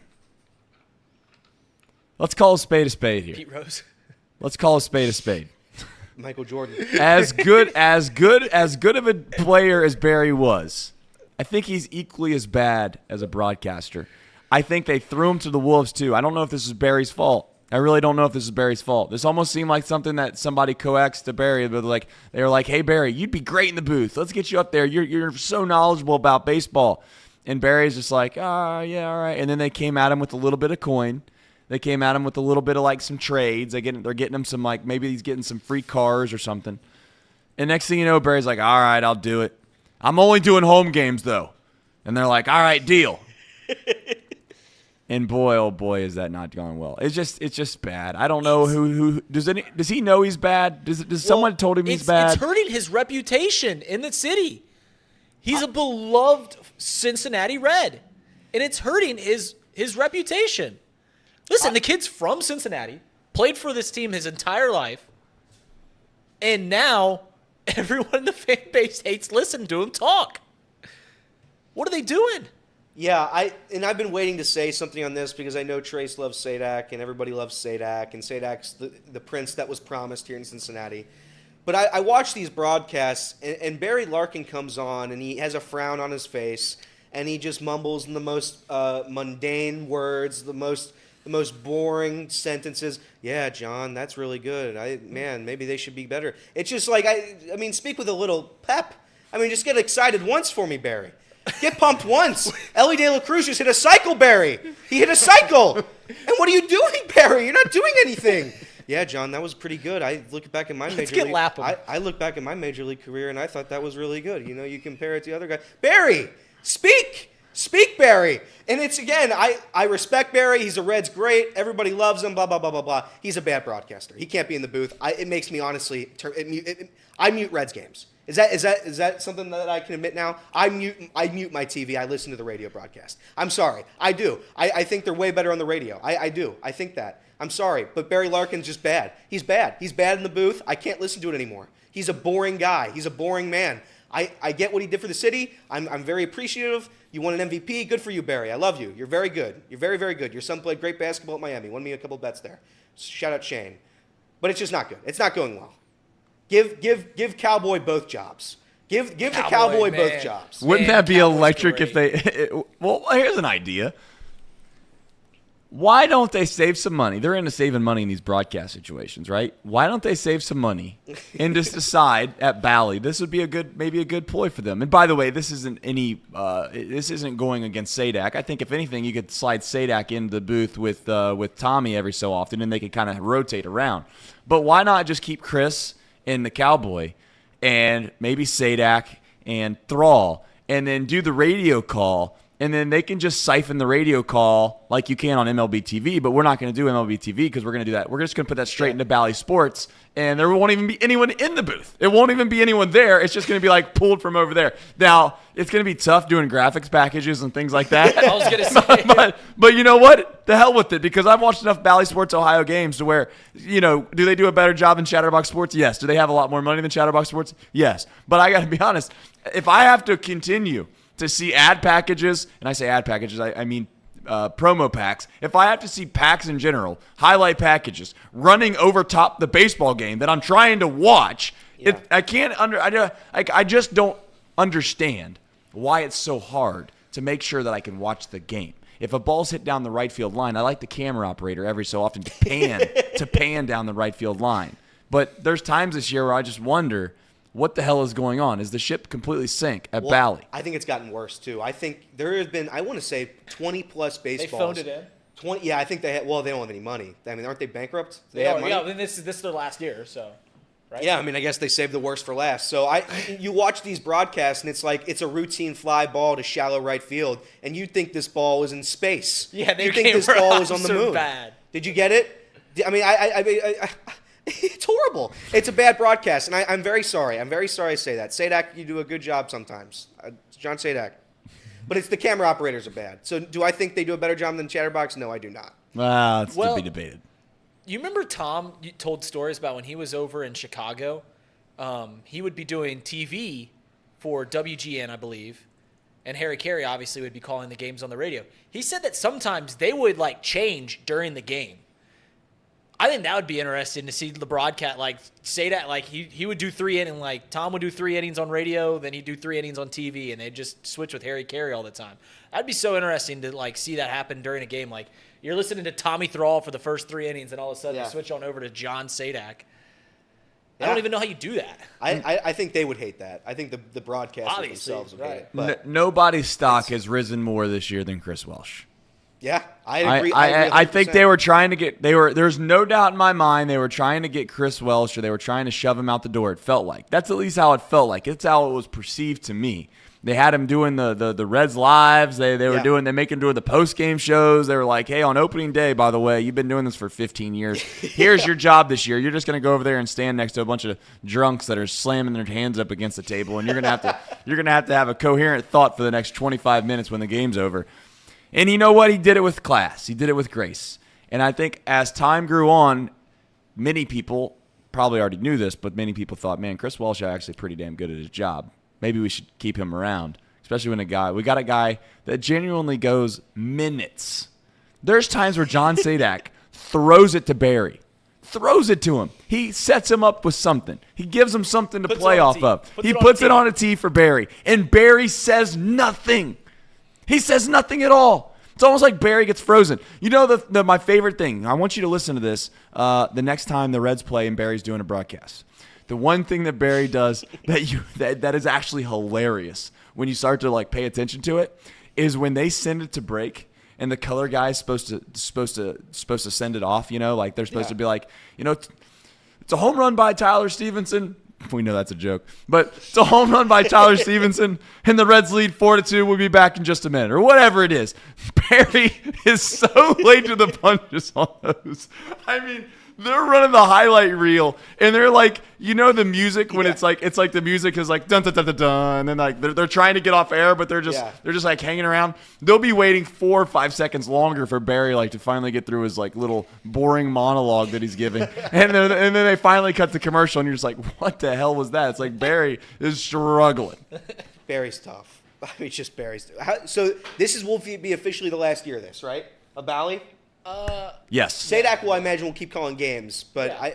I mean, think they're hired by the Reds. the Reds. Yeah. Oh, they are? The broadcasters. Broadcasters are hired by the Reds. Oh, okay. All right. Then never mind. Okay, we might see Barry back next year, I guess. I don't know, man. If I was Barry, I'd ask for out. I'd ask to opt out. I mean, the personalities couldn't be more different between Barry Larkin and John Sadak. John Sadak's talking about like what Star Wars character could come up there and hit a home run, and Barry's like, yeah, when I was in my MLB career, I compare Ellie to one of my best friends, and then he just goes on this boring monologue. It's just terrible. Yeah. It's just terrible. But you know what? The Reds were good for a long period of time. Sadak had his fun. We're all having fun. Danny Graves was brought up by Jim in the chat. Danny Graves is great. Danny Graves was good. There's Sam- options. Sam Listen, LeCure- Sam LeCure is great. Sam LeCure was pretty good. yeah. Sam LeCure is good. There's options. Barry, but you know, for as much people as they want to make about society and how there's nepotism and all those things, there's not, and I mean this sincerely, there is not a greater, more impactful point that you could make when trying to argue that there's nepotism in this world than Barry Larkin being in the booth. And this man has done nothing in a broadcast booth that has earned him the right to be a broadcaster. He's done nothing in that profession at all. He's gotten a chance at the job. He's done his job for how many ever months he's done his job at. And I mean, when I tell you he's not been very good, he's just not been very good. And that's okay. That's the thing that pisses me off about it. And that's what Reed was trying to say. It's like, why do we have to act like it's like it's okay just because it's Barry Larkin? It's like Barry Larkin had an unbelievable baseball career. We all should love Barry Larkin. Yeah. But we can also admit that he's not very good at his job currently, and that's okay because he probably, in my opinion, got shoved into it. I really do think that he got so much peer pressure to do that job, and everyone around Barry, let's be honest, probably told Barry that he was going to be unbelievable at it, right? Yeah. And then he got in it, he did the job, and I would be willing to bet you still that people say that he's unbelievable at that job. Yeah, His brother's pretty good. his brother's great. Yeah, his brother's pretty good. Byron's phenomenal. Yeah. Well, Ellie De La Cruz's brother isn't very good at baseball either. Well, I'm just saying, like, it just goes into what you're saying about the fact that, like, probably like, oh, your brother's good, you were great for this city, you're from this city, you're gonna be great, Barry, and it's just not working out. It's not going well. Well, I think it's taken over sports media too. It's just like if you're an athlete that played decently in your career, you can come out and do a broadcasting job. That's just how the sports media landscape. Kendrick Perkins is out there giving educated takes on First Take every morning. Like Kendrick Perkins can't really speak, so it's tough. It's tough to watch him go out there. Was Jason Witten worse than Barry? He was worse than Barry. God, He was worse than Barry. Did you guys see that Colin Cowherd told Baker Mayfield to retire and just get in the booth already? That's so funny. He's just like, just call it quits. Just go ahead and get in the booth before you ruin your brand. Yeah. Well, all right. I don't know if there are any other things of topic of conversation that we've seen from this weekend, Casey, that you want to bring into this show. I don't know if this is where we go today. No, I think we go. I think we do it. We do. You don't think we do it? Let's take a vote. I think we take a vote. You messed up the other one. No, I didn't. Yeah, you No, did. I Yeah, didn't. you did. You messed up the other one. I'm not even going to say what the other one was, but you messed it up. So I think we do it because I think it was funny. I vote yay. I don't know what we're talking about. Reed's going to vote. No, put it up in the preview screen. I vote no. Okay, Casey. I vote yay. Okay. Am I the deciding factor? Yeah. A tie goes to no. Sure. Okay, so what I saw this weekend, This is from Elliot. There's a certain quarterback in the NFL. He's the greatest quarterback in the league currently. His name's Patrick Mahomes.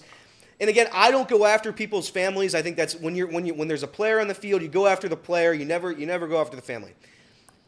The line gets a little grayed when the family member starts making everything about themselves. And you saw this, and she was interviewing the quarterback, and this is his wife, Brittany. I'm sure she's a very nice person. I'm sure she tries her very best.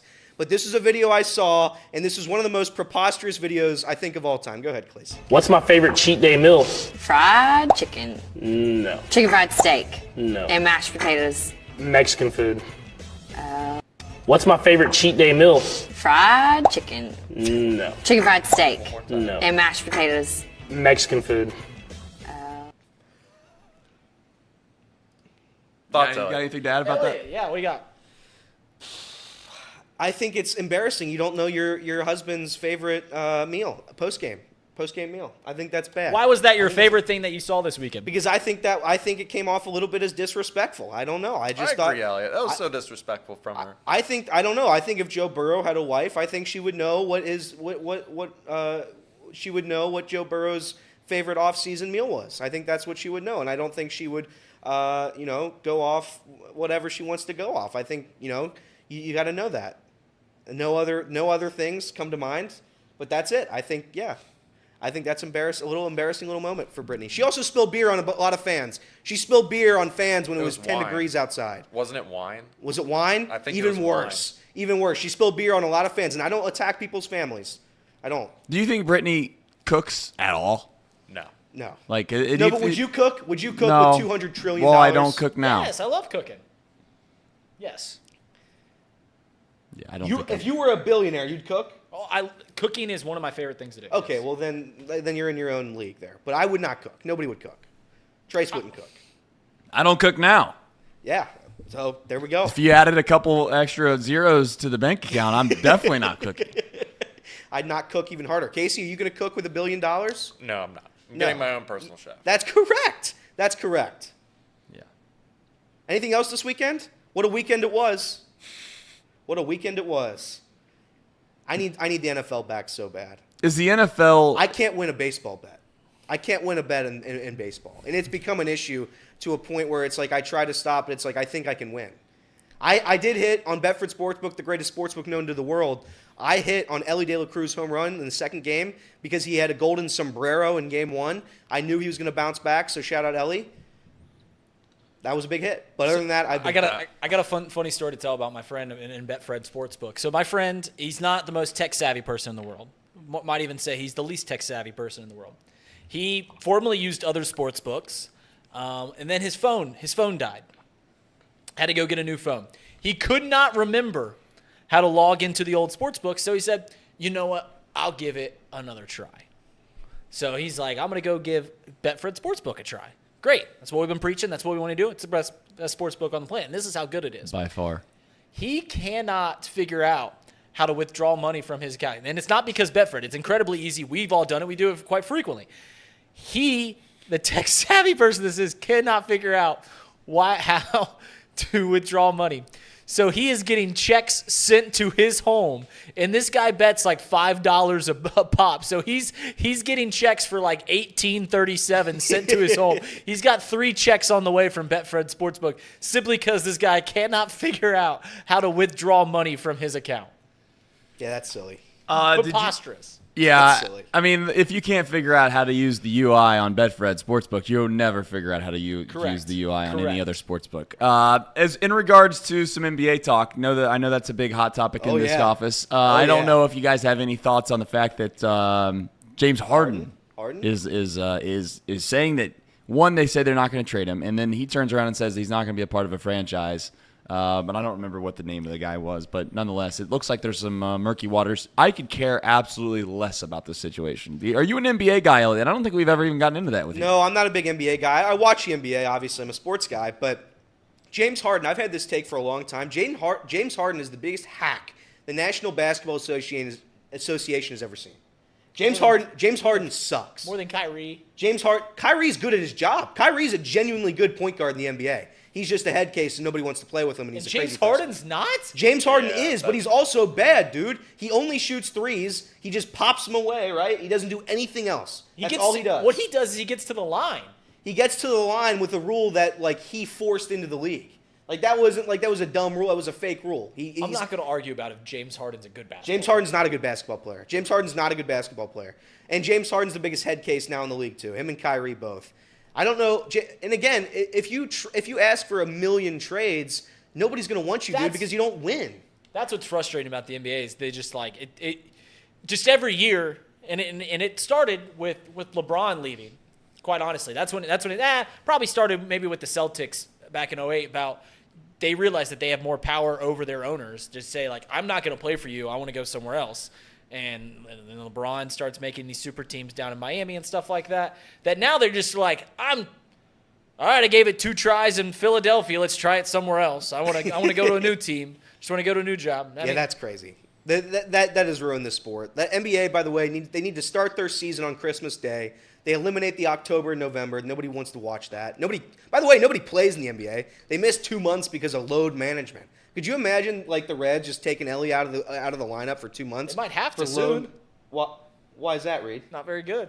There he comes, right from under the bridge. Right from under the bridge. Here comes the troll. No, but I think like the NBA is fun to watch come postseason. It's one of the greatest postseasons.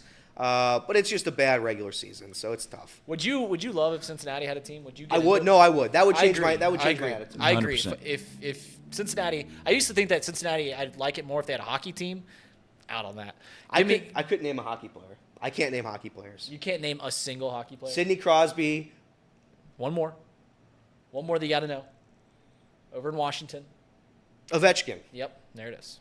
And those 2 guys are on their way out. Right, yeah, I was just going to say. I don't know anybody else. That's Well, all I know. I knew he could name 2. All right. Play a little fun game today. Ready? Sling it our way, baby. It wouldn't be a show without some more NFL talk, right? So, top 25 players that are 25 and under. I want to see if you guys will give a 3-strike minimum between the 3 of you. We'll go Casey, Elliott, Reed, Casey, Elliott, Reed. Top 25 players under 25? Yeah, but I don't think we should do all 25. That seems a little excessive. That seems too many people. We'll do the top 10 players that are 25 and under. Okay. You get 3 strikes. Some of those 3 strikes can be like you can work together as well. I don't want to make it feel like you have to. Okay. This isn't the immaculate grid type concept. Okay. But here's the thought.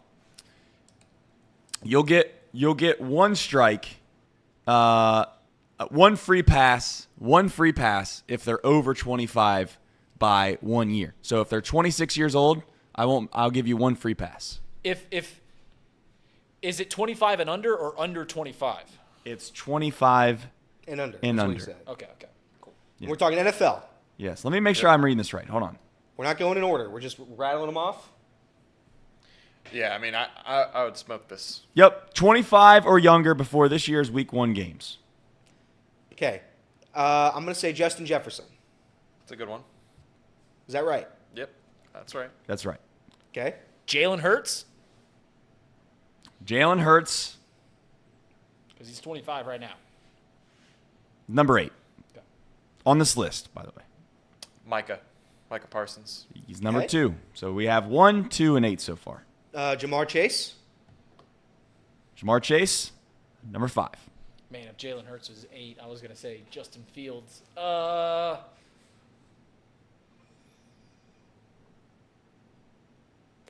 One of the Bosas. It would be Nick if he is under 25. But Is TJ under 25? All right, I need an answer. We got a bunch of names. Nick flowing Bosa. right Nick now. Bosa. Nick Bosa. Nick Bosa, final answer. Final answer. All right, he's on there, yes. Let's go. Number 3, Nick Bosa, San Francisco Giants. He is 25 years old. Sauce Gardner. Sauce Gardner is on here. Really? I was He is number 9. He's number 9. Which one are we missing? Well, you got 2 more to Is go. there another quarterback? I don't know if that's part of the rules. no, you got I don't think there's a 3 quarterback. more to go. If Jalen's 4 more 8, to go. If Jalen's 8, what is Trevor Lawrence under 25? It won't be Trevor Lawrence. There's no way Trevor Lawrence is Trevor on this Lawrence. Joe is 26, No. Yeah, there's so no- Trevor would be 25. There's no right? way Trevor's Yeah, on this Trevor list. Lawrence. First strike. Yeah, I knew he wasn't on the list. Let me think. Is there a running back? Do we know any? One running is an backs? offensive tackle that I think is very unfair, but that's just where we're at. But I'll give you 11 as that counts for 10 because 11 I think that you should probably have a chance at getting. Number 10, I mean, unless you're Casey, you probably aren't going to get. What was the question? I'm sorry, did I miss that? Herbert. Herbert is on here. Yes, he is. Okay. Number 6. Good one, Reed. Was Slater hurt last year from the Chargers? Yes. Yeah, he's But been pretty good. That's definitely a guy, right? Has to be. He's been great. Yeah. Slater is not on here. Well, he was hurt last year, so. But Casey, been who's the guy fantastic. from the Broncos? Which Defensive guy. like a corner? How many are we missing? Yeah. Sertan? You're missing 3. And I in don't know if fact, the Surtain- chat, I think, the Go that guy. Go Casey. What was the name? Sertan, Patrick Sertan. I That's don't my know guess. if he's 25. Ooh, Creed Humphrey. Reed or Trace, not Reed. Damn. Patrick Surtain. Yeah, that guy. He is not on this top 10 list. Damn. Jalen. No. I lied. He is. My bad. That's on me. Jalen Waddle. Surtain is on here. 4. You guys are missing 2. Creed Humphrey. Jalen Waddle is 11, and Jalen Waddle was the guy that I thought that you guys should get over the number 10 guy. Jalen Waddle is 11. Number 10 though is going to be tough. I think that his name has been brought up in the chat though. I don't think they'd put Creed Humphrey. Creed Humphrey might be the best player at his position. Penei Sewell. It is not Penei Sewell. It's a good guess though. Remember when Penei Sewell caught that The touchdown? yeah. You got 2. You guys are missing 2. One is a defensive. Listen, one is a defensive tackle. Okay. One is an offensive tackle. So defensive tackle from the Jets. That's a good guess. How old's the guy from the Colts? No, it's not him. It's not a Colts guy. Colts Okay, what are about old. the guy from the Bucks? Vita Vea. I No. don't think it's him either.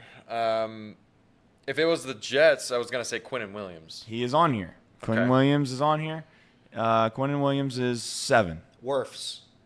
And that would be number 10. Let's go. Let's go. Yep. Okay. I'll read the rest of the list off for those that are curious about what that looks like. Andrew Thomas they have as number 12 offensive tackle from Georgia. No big deal. The New York Giants. Number 13, Dexter Lawrence with the Giants as well as a defensive tackle. Number 14, wide receiver CeeDee Lamb for the Dallas Cowboys. 15, quarterback Trevor Lawrence. I know that you guys had him in the top 10. They have him at number 15. He's a guy. Trevor Lawrence is a guy that I think if he has a good year this year, or even maybe, dare I say, great year, he will skyrocket up charts. He's going to be a guy that I think people they're yearning for him to be good, and they're going to include him in that next crop of good young players. I think he's already borderline top 5. I really do. Wow. Okay. I disagree. Who, Well- Lawrence? Yes. What? He thinks Trevor Lawrence is. And listen, Trevor Lawrence Borderline. has I didn't say he is. been Borderline. okay. All right, number 16, offensive tackle Penei Sewell. That was a good guess by you, Casey. They have him at 16, not top 10. He is 22 years old. He plays for the Detroit Lions. Number 17 is a running back out of the Las Vegas Raiders, Josh Jacobs. I believe that's he a guy played for I just Alabama. forget. He did. Number 18, wide receiver, another Alabama player, Devontae Smith from the Philadelphia Eagles. And then you got 19th, Creed Humphrey, the Kansas City Chiefs. He is a center. And then you have a defensive end from the Carolina Panthers. This is where the NFL is so wild. This guy is 20th best player in the NFL. And I genuinely have never heard of this guy before. I think I watch a lot of football. Obviously, I don't watch enough. Burns? Brian Burns, yeah. Yeah. Never heard of a defensive end. Brian Burns for the Carolina Panthers, age 25. Tight end, Kyle Pitts. Kyle Pitts, he's a guy that needs a quarterback, right? Like, it Correct. feels like Ritter. Their scheme doesn't let them go deep anyways. They like to run the ball a lot. Well, Kyle Pitts, and I know, listen, the one thing that I love about Cincinnati is that, boy, do they get behind their guys. I have never watched enough college football. I watch a ton of it. I've never seen Desmond Ritter do it for me. I don't know what it is. I'm not saying he's going to be a bum. I just don't understand the fanfare that comes with Desmond Ritter. I really don't. Yeah, well, he's not very good. I think that's what you're seeing. I think that's where you kind of get confused because you're like, oh, they won a lot of games that one year at UC. That was because they had one of the best defenses in the country. It wasn't because of Desmond Ritter. I think Desmond Ritter's a very good college quarterback. I think there's some guys where the game doesn't translate to the NFL. I don't think it's going to translate for Desmond Ritter. I hope I'm wrong. But he's a dink. He doesn't have the arm strength. He's a dink and dunk guy. Desmond Ritter is like just by far and away, just like your prototypical third round NFL QB. Won a lot in college, is a big build, but has not a very high ceiling. Yeah. Some guys it just doesn't translate. Tim Tebow didn't translate. Spur does bring up a good point that he said that Casey was very concerned about Brian Burns and the Carolina Panthers. You guys remember that, man? I tell you what, I can't wait for the NFL season because Casey is one hell of a roller coaster. I don't know if you've been a part of this, Elliot. I don't know if you've been a part of this, but boy, I'll tell you what. You're going to go from the world champions, Super Bowl champions, to the depths of hell in a short amount of time last year. And you know what? Casey's probably right. It just worked out that the Bengals basically slaughtered the Panthers last year. But I'm telling you, a week straight, Casey was down in the dumps over there, telling us how good the Panthers were. And I'm looking at the Panthers score. Me and Sean are out there going, what? The Panthers are not that good. And he's like, Casey's over here talking about these defensive ends and how they're going to get to the quarterback. And the next thing you know, when I tell you that it could not have been more of an ass kicking against the Bengals versus the Panthers, the Panthers stood no chance. They only threw it like 20 times. I mean, I can't predict what their game plan is going to be, but that was the Joe Mixon game where he ran had 5 touchdowns, yards. right? Yeah. Casey, I'm still waiting for your prediction on the Reds. Did you hear this, Trace? What? Casey's prediction for the Reds was that they would lose every single series, 6 out of the 8 series from the beginning of August to sometime in the beginning of September. Yeah. He had the Reds losing 6 of 8. The other 2 series being ties. So no series wins. But in September, they go on the most unprecedented run in baseball history. They have a 9-game winning streak. They win every series, and they win the NL Central. But to be fair, 90 games. I didn't say win the NL Central. I just said that they make the playoffs. Make the playoffs at 90 wins. But it would be the single greatest comeback of all time.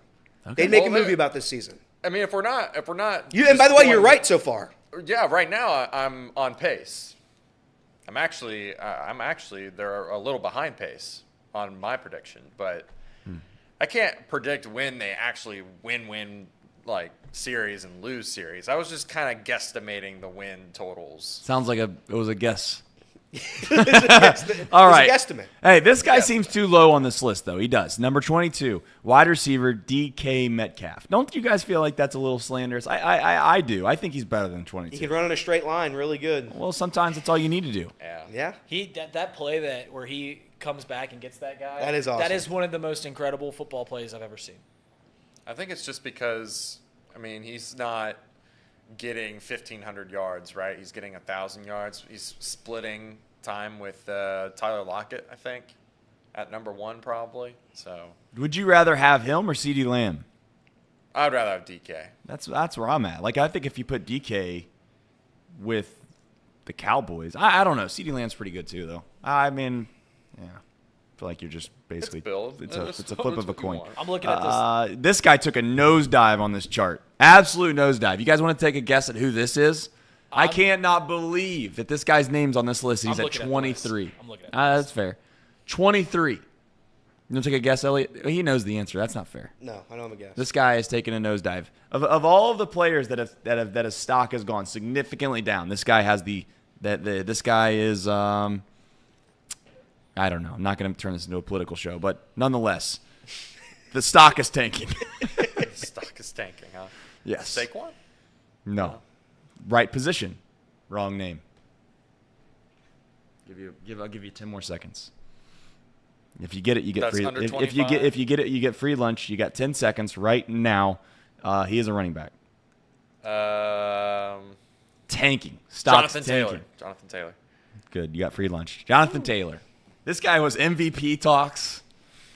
One of the best running backs in the league. Next thing you know, 1 year later. I mean, when I kid you, I'm not kidding you. 1 year later, Jonathan Taylor now is the 23rd. He almost missed the list. That's why running backs. Guys, this guy is 24 years old and was in MVP talks 2 years ago. And now we're talking about how he's off the cliff. He's fallen off a cliff. That's why this sport stinks. That's why that position stinks. He was hurt all last year, guys. Correct. I mean, yeah, if he plays all 17 games, he still probably rushes for like 1,300 yards. I mean, he still rushes. Part of the problem with running backs. Right. That's part of the problem with running backs, listen, right? That's what's happening. That's the problem with Justin Fields is that when you're a running back, you're probably going to get hurt. All right. 24, Trevon Diggs. Sorry. Yep. Last guy that made it on the list. Good player. Can't say his name. Hufanga? How you say his name? Casey, do you know how to say that guy's name? What are you saying? What's the Taleno Oh, Hufanga. yeah. Talanoa. Talanoa? the linebacker. Safety. He for might the be a 49ers. linebacker for the 49ers. He the 49ers, plays like a linebacker. The Is he dude's the like fifth string quarterback? Because I need a couple more of them. everybody that plays for the 49ers, I think, plays like a linebacker. That team is incredible. Well, they play in a bad league. Here we go. Playing bad All right. defense.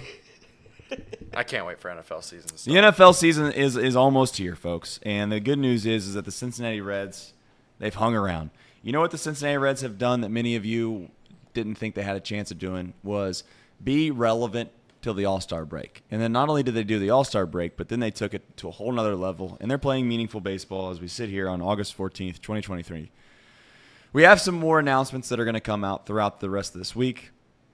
I'm going to sit in a huddle with these guys after the show, try to figure out what we want this show to look like moving forward. Today, if we're being completely honest, I rolled in here about 10 minutes before the show started. We just figured it out. We just said we're gonna figure it out. I watched 20 hours of baseball yesterday. I felt miserable. I went to bed at like 1 a.m. I went upstairs after my show with Kirby on Chatterbox Reds. Shout out Chatterbox Reds. Went up there to lay in my own bed. And my youngest son was taking up my spot, laying in the bed. He has school the next day, his very first day of school. And I thought to myself, do I wake him up and make him go get in his own bed? Or do I just take one for the team and go into his room and lay in his bed? Mm-hmm. That'll be the last time I take one for the team. I woke up this morning and felt like absolute hell. My back's sore. My neck's cramped. And that's the only chance that Elliot has to beat me in golf is if I lay in my son's bed right before we play. So we're going to do two things after the show's over, I can promise you. Tomorrow is going to be a much better show. I promise you. It'll be more organized. We'll have better topics probably than just us going around the room just free-balling it. Tracy will be here, right? Tracy Jones will be here. I think. We'll have to confirm that. He should be here.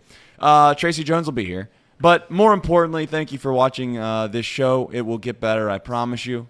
It'll certainly get better once I don't show up 10 minutes before the show starts. Let's do the ad reads. And Casey wants to do the ad reads. Yeah, let's do the ad reads real quickly so we make our money for the show. The Bengals and Bearcats report is sponsored by Encore Technologies. Encore Technologies provides IT solutions for a data-centered world with a suite of services from mobile computing to desktop to data center, supporting both centralized and work-from-home computing modules to improve efficiency and Productivity. There we go, productivity. Visit encore.tech. The path to innovation begins here. And then our good friends at Pawnee Water. It is a new premium alkaline water. It's not really new anymore. But I have to tell you, this stuff tastes really good. Made in Hamilton, Ohio, Pawnee Water uses natural limestone filtration, unlike the artificial processing that many other brands use. The result is a healthy alkaline water that is also the best tasting water in the world. Visit their website at pawneewater.com. That is PAHHNI water.com to see where you can buy this great tasting water. Hell yeah. Yeah, sounds great. I love that. I love job, the Casey. schoolgirls over there just chuckling the Reed entire made me time laugh. during her ad read. You did a great job, Casey. We're gonna figure some stuff out this week. We have 4 shows to announce. We have some stuff that is coming, I believe, for Friday Night Football. I do know that we are going to get back to doing that a little bit, not nowhere near as much as we have in the past. If you're a local Friday Night Football fan, but nonetheless, listen, we're trying to sort through what was a little bit of rocky waters, which was last week, right? I think within a 24-hour period, I found out that Paul was leaving. And then I also found out that Tom had obviously the vocal cord issue. I had AJ Worse in the chat telling me that our company was going under. And you know what? I think as we sit here on Monday at 12:05, everything seems to be okay. I think it's going to be A-okay. We just got to figure out what we want this show to look like moving forward, a little bit more than what we did today, like I said. But I think we need to rearrange the studio a little bit. We need maybe not a ton, just a little bit. I think it needs to have a new identity. Yeah. Right? We can't what's the phrase to use? It's like we got a new head coach in a little bit of a way. Yeah. We have to have some new system. We have to have some new mantras on the wall. You know how they do that, right? I think You we need can't. more pillows in here. Maybe a couch. Just a lot of pillows, really. Just cover the Okay. room in pillows. It's like we're going to go to the furniture store. All right. We'll be back better than ever tomorrow. I can promise you that. I can guarantee that. If there's one thing I can promise you, tomorrow's show will be better than today's show. All right? It will be. And I've already basically given you the reasons as to why. But we love you. We enjoy you. I see the same familiar names in the chat as we always do. And I'm sure you'll be back tomorrow. And I hope you join us because we're going to be back 10 a tomorrow. That's Tuesday for most of you, except Yash. Take care, everybody.